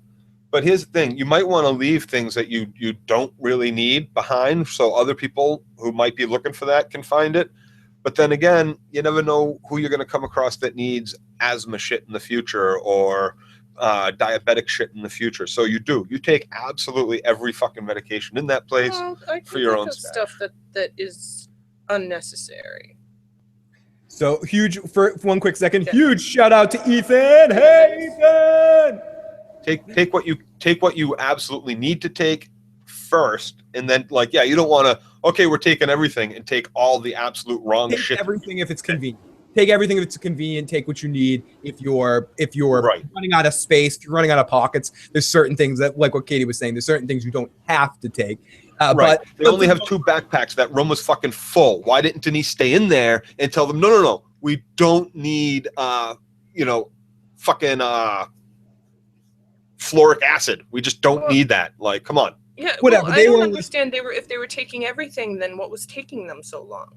clear the shelves into your backpack and let's go. So while they're taking everything, Denise listens and she wants to help as she holds her knife out like a brave little hobbit as she hears some news. And it's almost like, you're brave little hobbits, but let Gimli do the fighting here. As she heads in and she finds a walker, we see some comics on the ground, the music rises, and this is where we see This was my horror scene.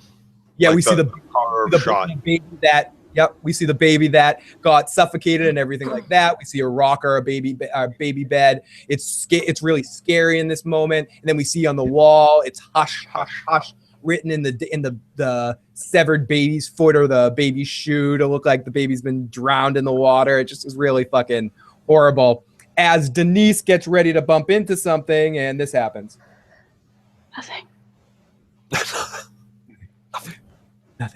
Nothing happens. Nothing happens. Oh gosh. Is this where she oh no, this is where she Denise eventually goes outside and she bumps into shit and knocks it over. They're like, "What are you, stupid?" Yeah, and she runs and it's out. Kinda. And she runs out and she's all sad and she starts crying because she feels useless. And they come out and Daryl and Rosita come out and they look down at her. They want to make her feel like she did good, but they both just look at her like, yeah, you really fucked up. Well, and here's the thing. Yeah, well, why don't you, like, Daryl and Rosita, you're kind of fucking assholes. What are you, stupid? Like, isn't that what they said to her? I don't know if No, they didn't think directly. Rosita asked if she was okay, and they were kind of looking at her. But I don't think she's crying because she feels useless. No, it's just, I was kind of like, take this time to explain things to her instead of just barking at her. This is her first time out. She's never been out there. She said it before she left. Explain why you do the things you do and how you do them. In fairness, Joe, Daryl does talk to her right here. And he goes, listen, babe. You know, good fun in this place. She talks about the twins and all that, being a twin in this situation and all that stuff. Daryl talks to her about the brother. She had a brother, Dennis, and they were twins and nothing scared him. This is after This is after that fact. The next scene that we get into is Daryl and her talking.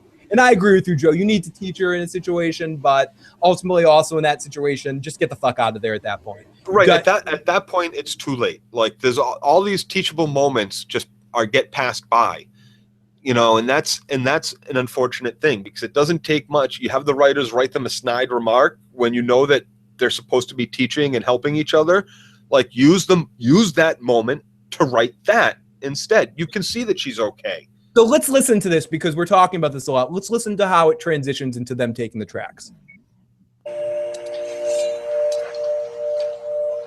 This music transitions at all. I tried to tell you weren't ready. We're both dead. I know. I tried to tell you. I'm not going to say I told you so, but fucking ready? Their first time out. And then they talk about the brothers and sisters for a second, but eventually it just goes. Daryl just turns it around when they make the connection about their brothers. With the Denise thing on one of they make a connection. Sounds like my brother. That's when Daryl goes, okay, let's take the tracks this time. What about that has to do with that? I don't know. And Daryl signed her death warrant, as Tommy Truth says. Well, here's the thing. Like I said, when you tell me stuff like because it's TV or because it's the writers said so, that tells me we didn't have to go down the tracks. They could have had them pop out from behind any fucking building along the road by not taking the tracks, by still doing the smart thing. It wasn't like this needed to be done on the tracks. This wasn't something that it's kind of something you don't take the tracks. Maybe they're using the tracks also because it's from point A to point B. So that's why you don't take the tracks. But they could have had this same ambush in town, and we could have still stayed off the tracks and had a learnable, teachable moment. Okay. Joey, do me a favor and read Corey Mitchell's comment. Corey, she isn't useless. She is a motherfucking doctor. Absolutely right. She has her... You finish the You don't ask your doctor to do your you don't ask the doctor to do your taxes. You could care less how great the doctor is at fighting zombies. Correct. Being a doctor is an important job. Correct. Corey, correct. Bones doesn't go on the mission. You send a paramedic on the mission to stabilize whatever motherfucker gets hurt on the away team and have him beamed back to Dr. Bones, who can take care of a motherfucker. Mm-hmm. You don't send the doctor out like that. The main doctor. No. You don't do it. The only fucking doctor. You don't do it. No, please, Dr. Denise. Please, please, please. We will go and bring this back. You've done good.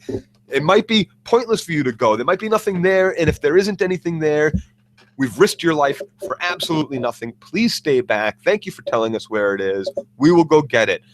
They need you here. What if someone out hoeing in the fucking garden cuts off a toe while you're gone? What if someone helping to build the wall cuts off a finger while you're gone? Come on. What the fuck? In fairness, Richie A says Bones did go on missions, but he did. But you know, Turk did too. It would be better to say Crusher. I mean, Crusher sometimes went on missions, or Julian did too. Doctor and Star Trek went on missions a lot. But I know your point, Joe. I agree with your overall point. It's just a bad example. Good point.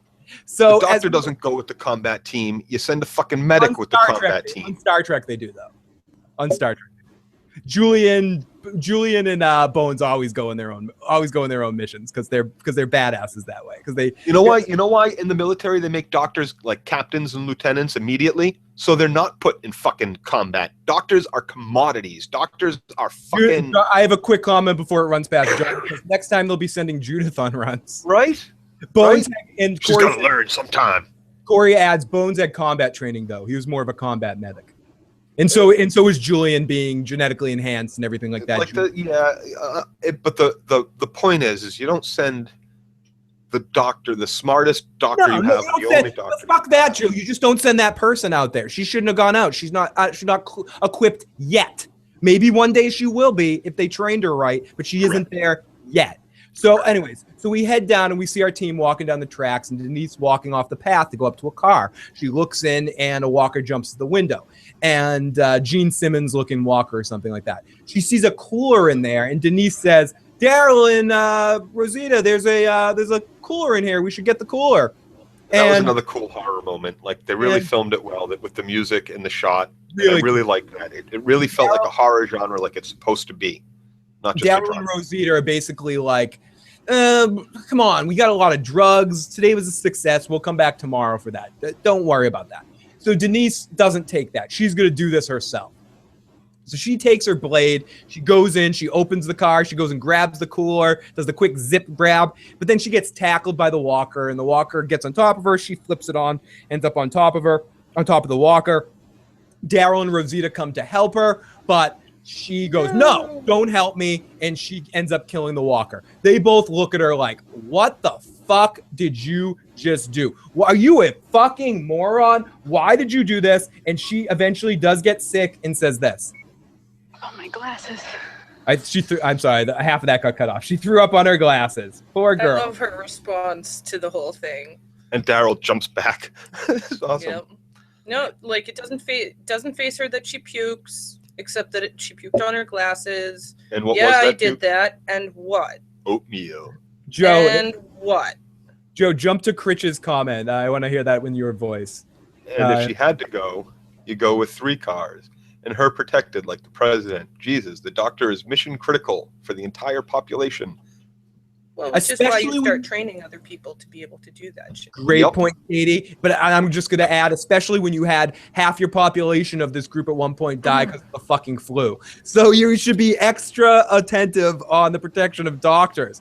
Okay, so I was just going to say, I thought the whole, like, her point of why I have to go with you guys was that she knows she can identify the drugs and what they're used for. But then they get there and Daryl is just like, yeah, let's take it all. Yep. So, Yeah, the plan is to take anything that's there. We're taking. I'm sorry, Joe. That was the funniest thing I've heard. Katie's I just want to say, Yep.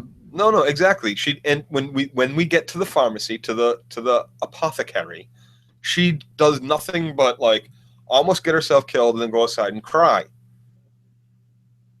Again, why is there no central leadership in Alexandria? No, nothing wrong with crying. Yep, and exactly, I don't ask my dentist to paint my house. Again, there's if you're a doctor in this show, you're fucking dead. Holy shit, fucking dead. You're fucking dead. Let's jump into here. So she finds a cooler, and hot damn, it's orange soda. And Daryl Daryl starts yelling at her. He's like, what the fuck? You could have almost died. What the hell's going on? You died because of soda, because of a six pack of soda. And she goes, no, just because of one. And Orange Crush. Because of Orange Crush. And someone said it earlier, they can't get enough Joe versus the Volcano episodes. References, whenever I talk about orange soda, I can't help but think about everything. Fanta kills, says Tom himself. Oh my gosh.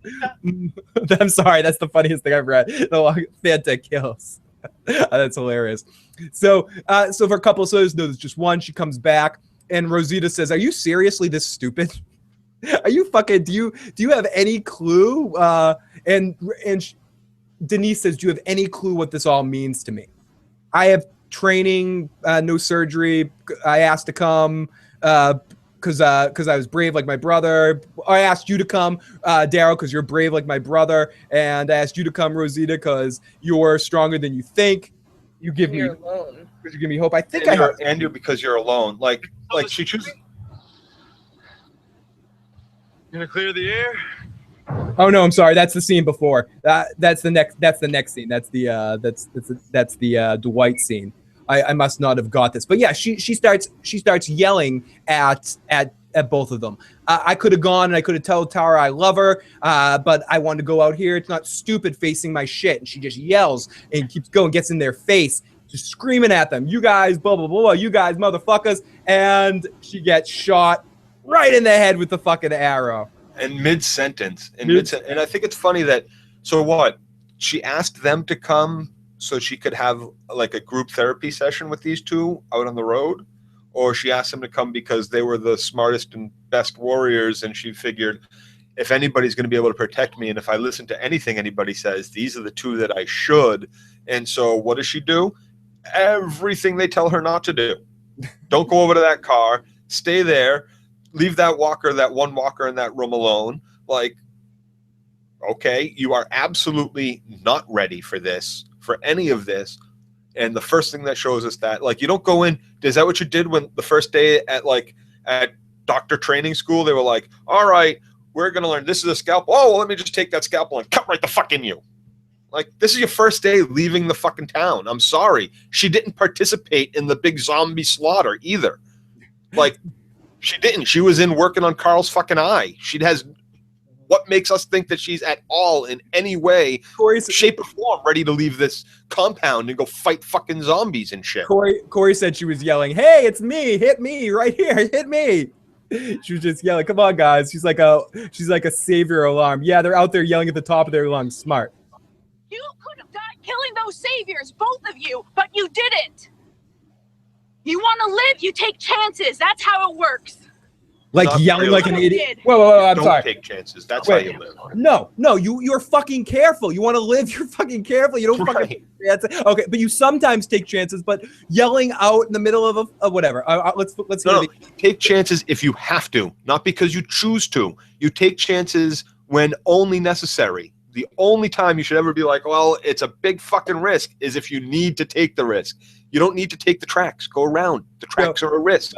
Let's honor the example that's been set for everyone, though. Let's honor the dead and hear her final words here too. But yeah, I agree with you, Katie. It is kind of the standard that's been set. Let's listen to Denise's final words. Nope.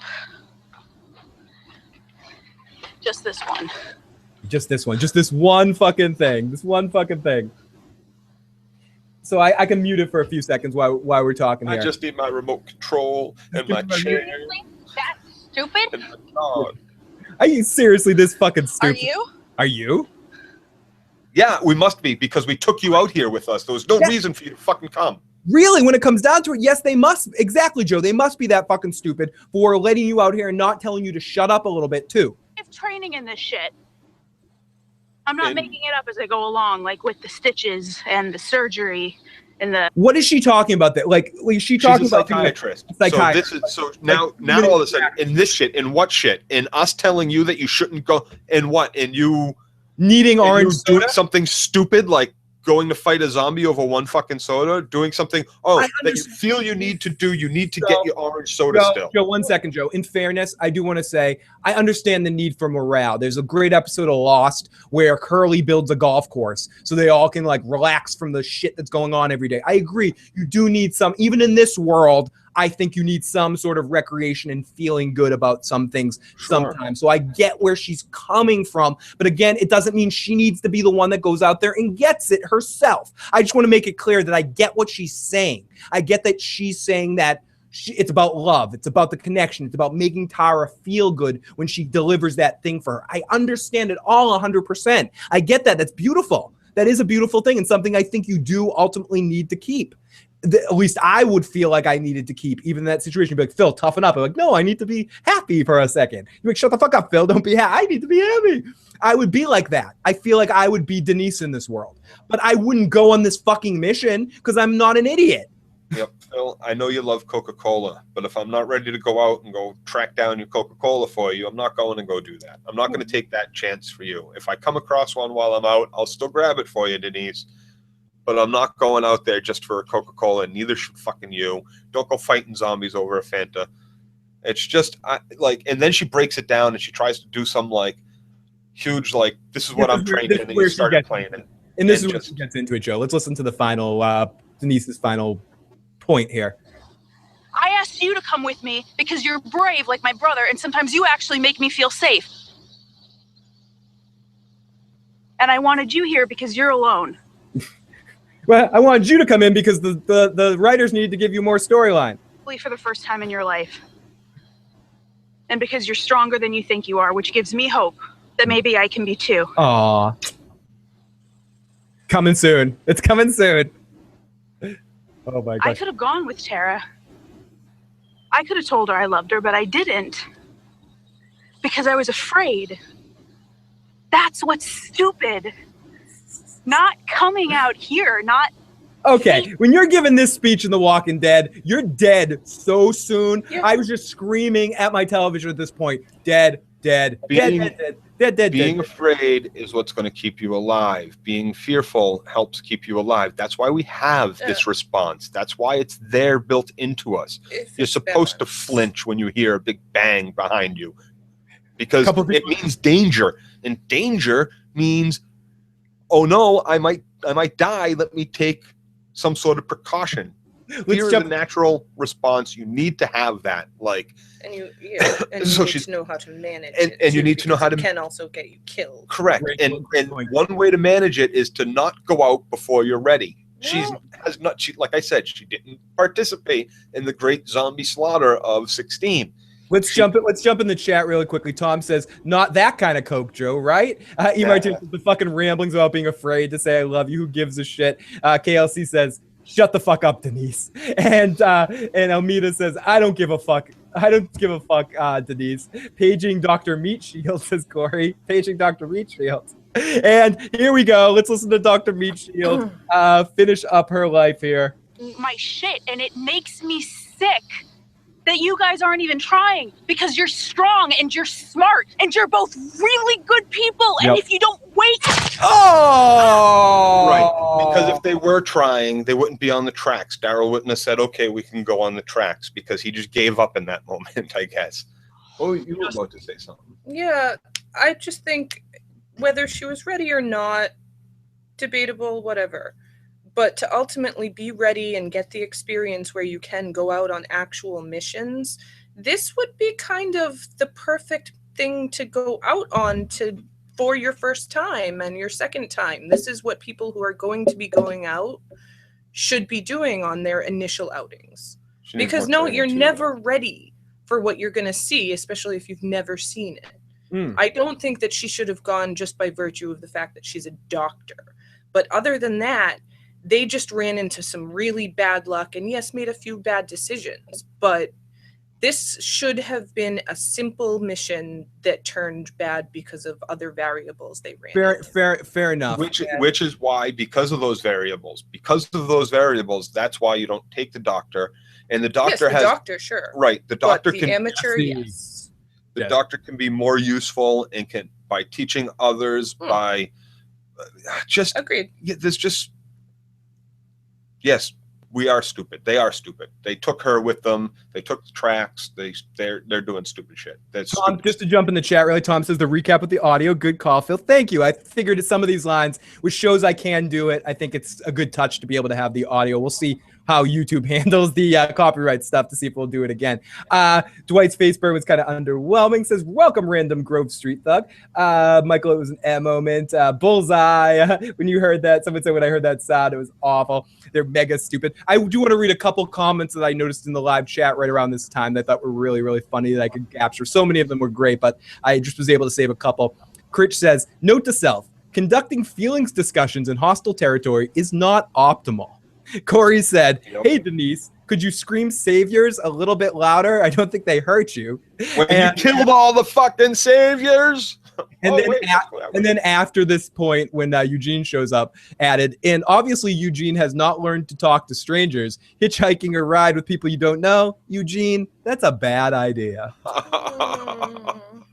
And then in the commercial break for that, they make us watch Denise die again. They made sure they're like, oh, did you miss that? Yep. Let's watch Denise die again. How's that feel? Just like how Abraham was pissed at Eugene and was like, I'm leaving you behind now, you stupid fuck.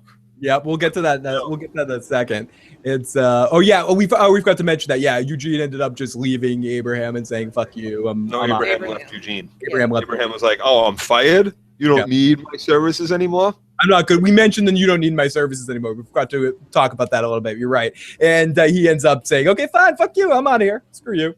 Welcome, Brianna. Welcome. And we're seeing a lot of new friends in here. And thank you to everybody that's jumped in here tonight. Really appreciate all of you guys. So our next scene that we see is, I believe, this one. Yeah. Oh, that was a quick scene. Okay, that was enough of that.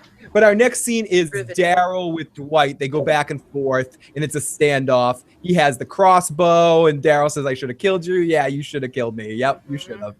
I tell you, though, his crossbow's got a hell of a kick. I wasn't meaning to shoot her. That's a good aim for He was trying to shoot Daryl next, like, right past her head, trying to hit Daryl. Step up on that high horse?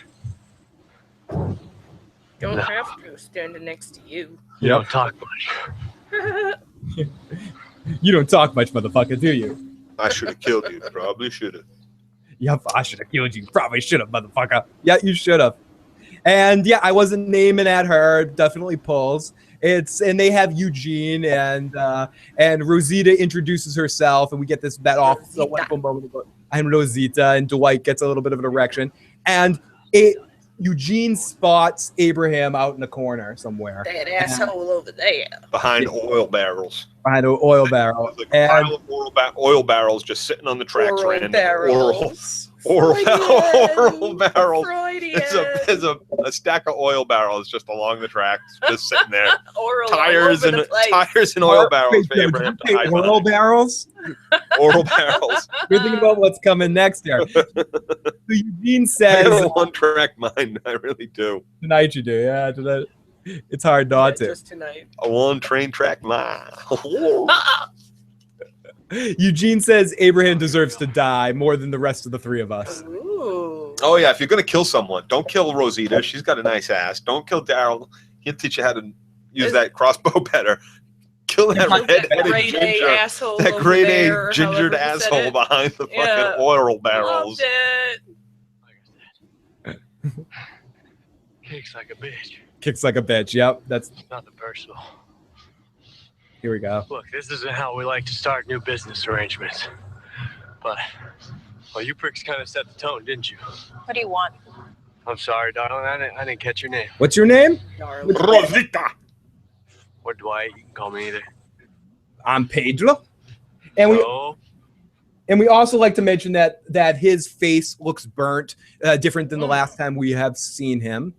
And Eugene's Rosita and him introduce each other. Dwight also mentions in this moment, we like to kill one person, maximum impact. This is what's going to happen. You're going to take us back to where you guys are from and show us your stuff. Let us in the front door. So they don't know that they're the same people that blew up their buddies and killed more people. That hasn't connected the dots and passed its way through the organization. Obviously, I'm thinking that the Saviors think that that's Hilltop that did that. They have no clue that they think that these are completely different people.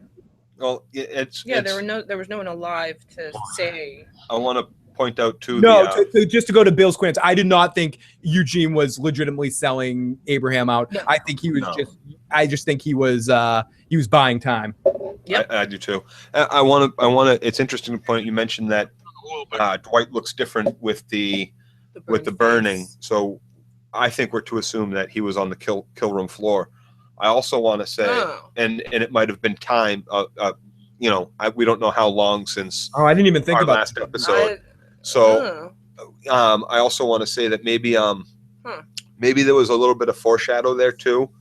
When we first see Dwight, one of the scenes is when they're in the burnt forest. They even mention it tonight. Those people from the burnt forest. You should have killed them. I should have killed them. Yeah. And the people that they go find were burnt and under the melted glass from the house. And maybe there's like a nice little foreshadow there that scene took place in the burnt forest, and then Dwight is then burnt later when we next see him again. Fair enough. From our team. I think I'm gonna whistle past the graveyard here. I'm pleading the fifth on this situation. That's just what I pulled down. But no, interesting point, Joe, that I'm gonna whistle past the graveyard with. That's all I'm gonna say. So Eugene says that Abraham deserves to die more than the other three of us, but he does it as just sort of like a setup thing. He's a first-class a-hole, and he deserves it so much more than us three.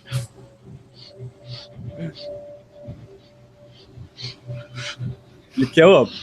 And here we go. Let's get to the call. Check it out. Go check it out. 1, 2, 3. Do it, Eugene. Do it. Fight that fucking cock. Fight it. Fight that fucking cock. No pun intended. In the midst of the situation, he gets a solid mouth grip on the cock. Bam! Screams it. Oh, he loves that. I bet you he's pissed he's holding a crossbow instead of a fucking pistol. Oh, yes, or a knife. Or like a bat. Why doesn't he have a knife on his side? I mean, come on, there's got to be something. Why are you just screaming? He doesn't hit him or anything. He is paralyzed with the pain of this dude's teeth. Screaming with pain, but you still punch this guy in the face. You want that shit to stop. You don't just pull you don't pull away from a bite. You feed a bite. And I know it's like the absolute wrong fucking response. But there's two things he's got to do at this moment. Either start punching him in the bridge of the fucking nose as hard as he can, and in the eye, or he needs to jam his head and everything that's in his mouth down his fucking throat to feed that bite, to open up that mouth. You don't have many choices, but you got to do one. You don't just sit there and scream.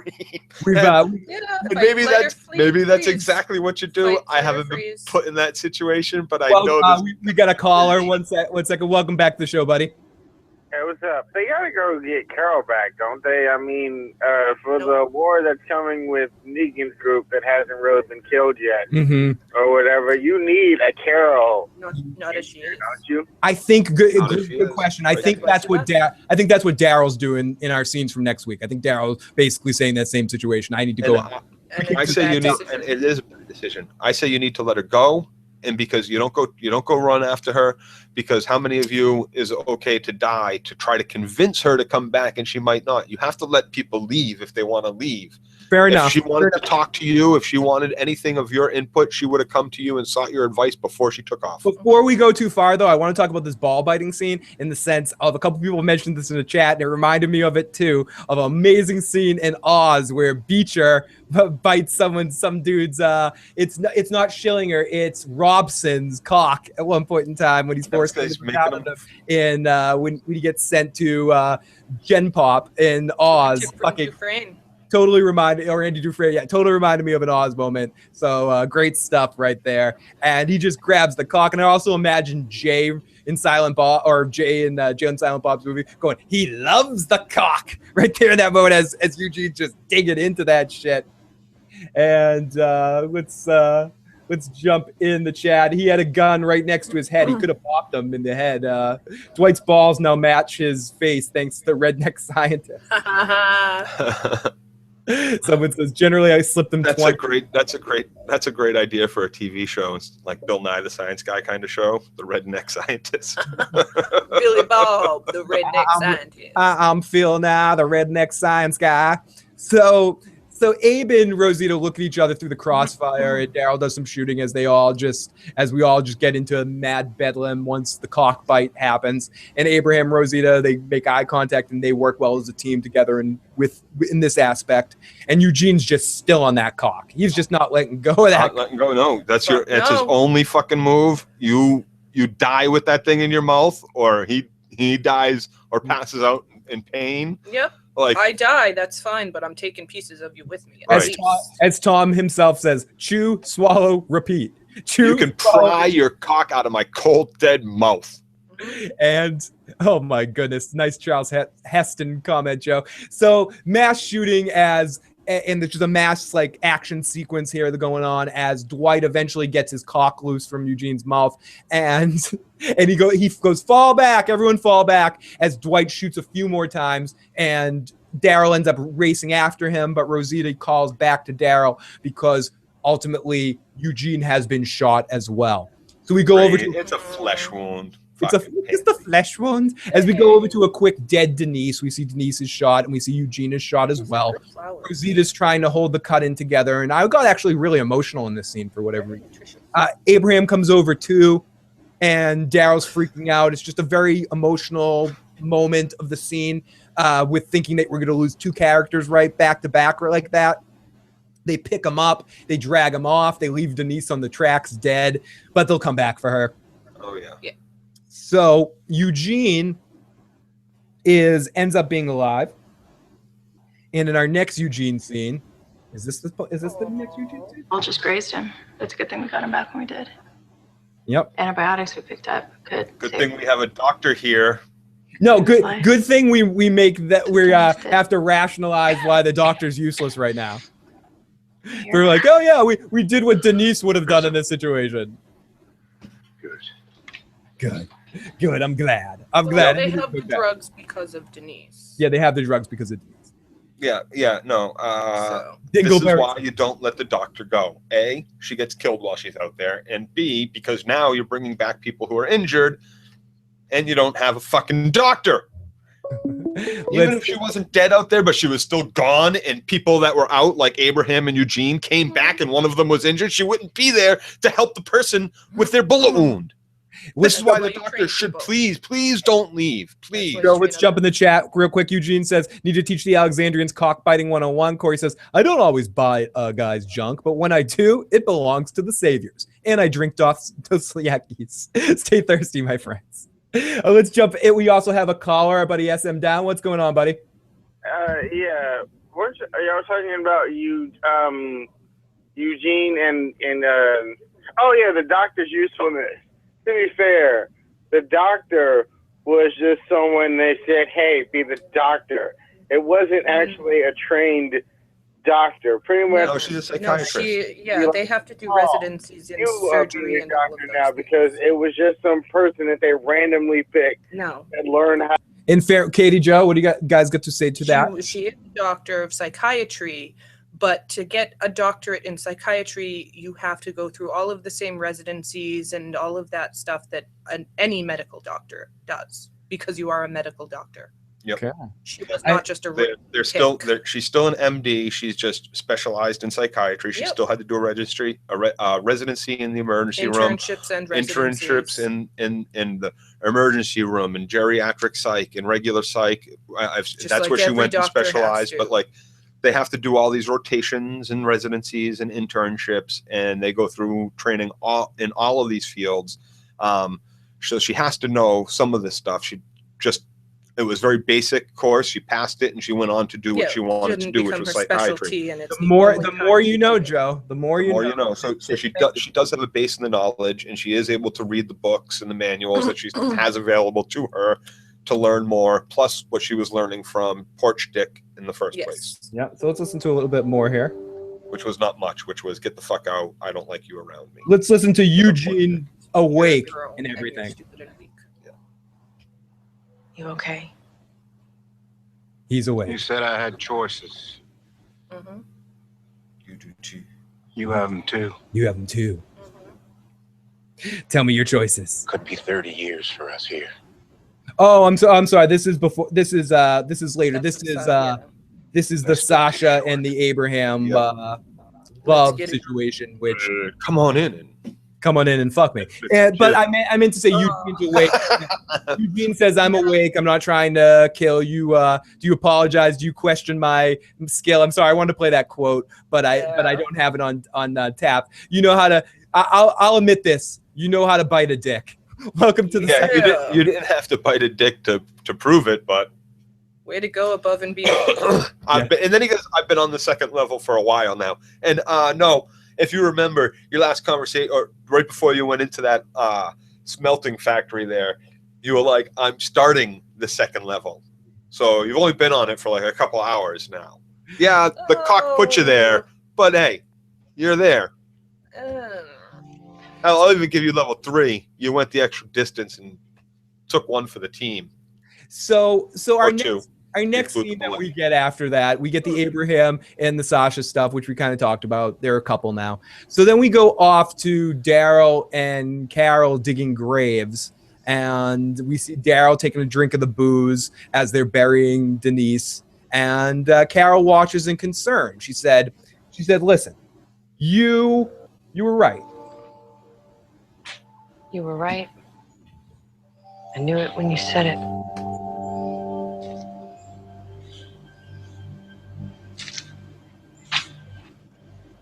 You should have killed him. It's interesting when you're watching it, you don't realize how much space is taken with just things between the lines. It's just interesting to me too that it's not the people, like she's like, oh no, I think I've killed 18 or 20 people. And that's what impacts her, not like the fact that she had to drag a little girl out back and put one in her head. Look at the little flowers. That's one of That's one of the 1920 people. It's one of the 20. That girl was crazy. It's in fairness, that girl was fucking crazy. So right. In fairness, in fairness. So no, I hear. And she knows Daryl's right, which means she knows even if she wants to go live on her own in the woods, she's gonna have to kill for herself. Yep. So then or be endangering anyone else if she can't. This all eventually leads into the wonderful Judd Hirsch show, Dear John. Dear John by Carol. You were right. You were right. I need to knew break. It when you said it. I need to break up. Oh no, I just have that scene go on. It's mainly music, but then we get Carol's Dear John letter to Tobin, where she is basically leaving the community and breaking up with him, and we see that's counterpointed with the beginning scene that we saw being done again, the repetition beginning scene of Gabriel and the couple. Sasha and the whole intro with the same mix-up, but this time with Carol's breakup note. Carol says, I can't love anyone because I have to kill everybody, or I can't kill anybody. It's she continues for a while and she goes on, and we end up just getting this whole big intense feeling as Carol is leaving, and then we end on Morgan, just to remind you that this is all thanks to Morgan.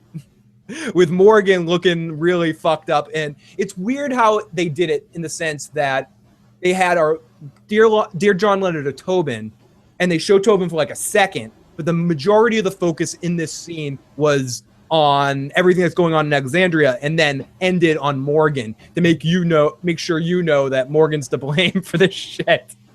We have. Other people want to. Well, Morgan's watching something too. What was he looking at? I don't know.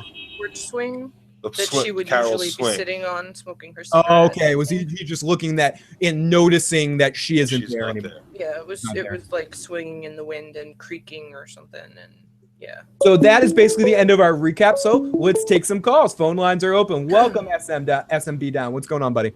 I don't think Morgan was to blame for this shit. I do. I think Morgan influenced her. I think Carol would have gotten to the point where she was horrified by all the killing she had done with or without Morgan's input. Good point. I don't think she really cared about it then, and I think later on she didn't really care about his input. She just felt fucked up after killing all those people. As always, like dude. Like a normal person would. Rick had a point where he felt fucked up about killing people, and then he reversed right back around and started to say, hey, killing people is good again. Maybe Carol will get there again. Maybe Morgan will get there again. Good point by the caller in the sense that he might have got there. Katie, you said you agree with that? I agree that it wasn't Morgan's fault. I think he bore some influence in there, but she would have gotten there eventually because there were other aspects that was influencing her change, her transition. Her transition. I don't, the death of the cookie bitch. So sorry, when you say the change and transition, I just start thinking of menopause commercials or something like that. Carol's transition. No, Yeah, I don't I really hope she life. comes back around or something happens. I want to see her bathed in blood while she's out on her walkabout and she comes to her senses and comes back to the group. You know, because here's the thing. Yeah, killing is hard. Killing is not supposed to be easy. Killing is supposed to be hard. You're not supposed to enjoy it. You're supposed to do it only if you have to do it, only for the people you love and when they're in danger. Not Joe, because you know what also isn't hard anymore? That fucking Dwight's dick is it ever going to be hard again, Joe? Might not be. Or it might be actually kind of hard for a little while because it's going to be kind of swollen and bruised and maybe like... Joe, I love you and I agree with everything you're saying, but we've just had another request via the text message. Shut the fuck up, Joe. Yeah. Oh. Someone said in the comments this week, Phil, stop telling Joe to shut the fuck up because if you don't stop, he's gonna go Negan on you. I'm not personally. I'm not personally telling him to shut up. So let's jump in the chat here. Daryl got the bike back, crossbow back. It's yes. Martin, so Johnny, you're saying they're trying to protect her by taking her out on these last brutal episodes. What was there? Rehashing old scripts and getting rid of Carol before shit hits the fan, says Johnny Rico. Maggie's pregnancy got Carol and made her see things differently, says That was one of it, yeah. Very good point. Tim Gersh in the motherfucking house. And yes, I think this is probably, let's take a few more comments before we call this a recap. And we got another text message. Love this episode. What are you guys seeing happening in the final two episodes? It looks like Daryl is in danger next week. Yeah, next week's episode looks like it is, or at least from the previews, seems like it's Daryl finding out that Carol's gone and going after him and putting himself in danger. And as anyone who watched my season 6 prediction video, I do think Daryl is in danger of some stuff. But I don't want to get too far down that road, but I do think Daryl's in some danger. I also think the next episode will probably get a lot of Alexandria's dealing with the Carol situation and of some people that we didn't see in this episode setting themselves up for where they're going to be in the finale. Yeah. Yeah, there'll be a little bit of a lull in that. There's only 2 episodes left. I think tomorrow, I don't think they're going to give us 2 big, full action-packed episodes, but they do tend to like to go out on an action-based episode. So I think we're going to have a little bit of setup for what's coming. Like, where's Carol? Oh my God, let's go get her. Yeah. It looked like Daryl was either tracking her or trying to hunt down all the saviors. In which case, if that's what he's doing, I'm wondering, like, even if you're great at that and all, like, you do your best to camouflage yourself. I guess you're going to be going on this like covert mission. Like, denim is great camouflage. A few more comments before we call it an evening. Crit says everything is Morgan's fault. The zombie horde doesn't wreck Alexandria without Morgan. Everything flows from that. Morgan get a knife to the back of the fucking head. Ray says we need an epic Joe rant tonight. Rewind earlier in the first hour, so we had a couple of like epic crazy Joe rants tonight. Brown Sugar says, is Dwight loyal to the saviors because he didn't even try to get away from them? Very interesting. I do think we might see more of that as we get on. I want to talk around that a little bit because of comic spoilers. Motown investor Carol went to kill Negan personally. I would not be surprised if that. See, I'm actually hoping that that's the case. That Carol said, wrote this letter to them because she still doesn't want to be known as like Combat Carol. She wants to be known as Mom.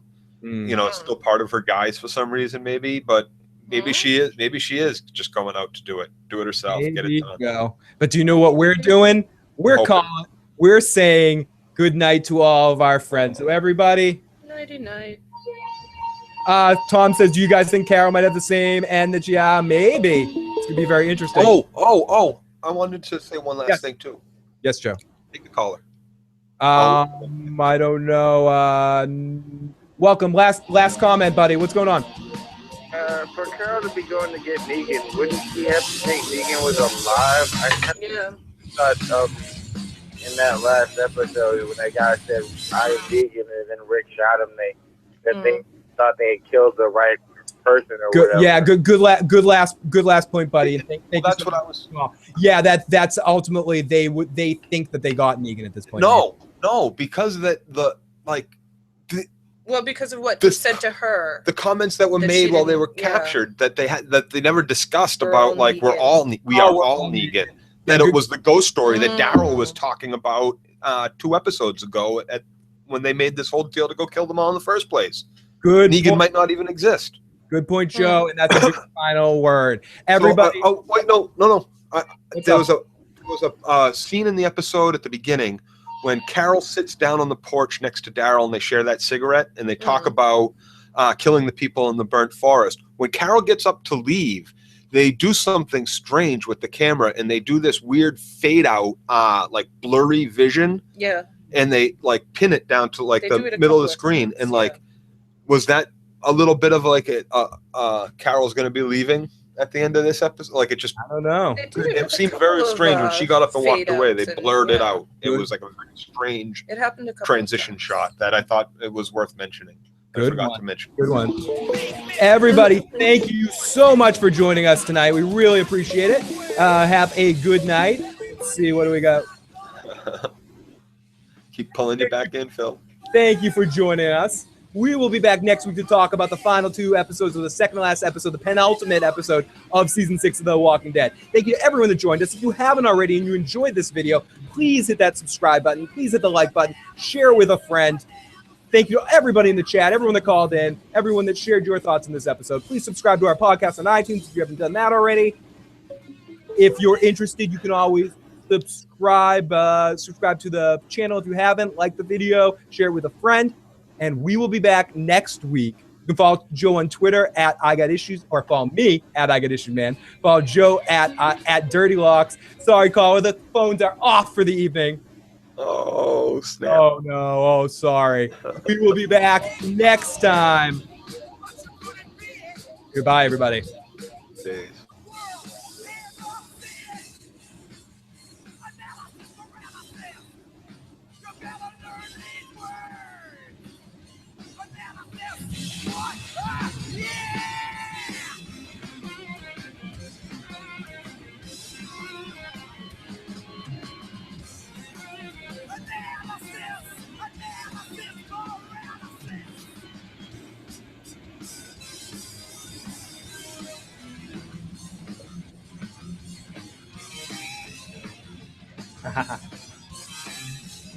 Good question.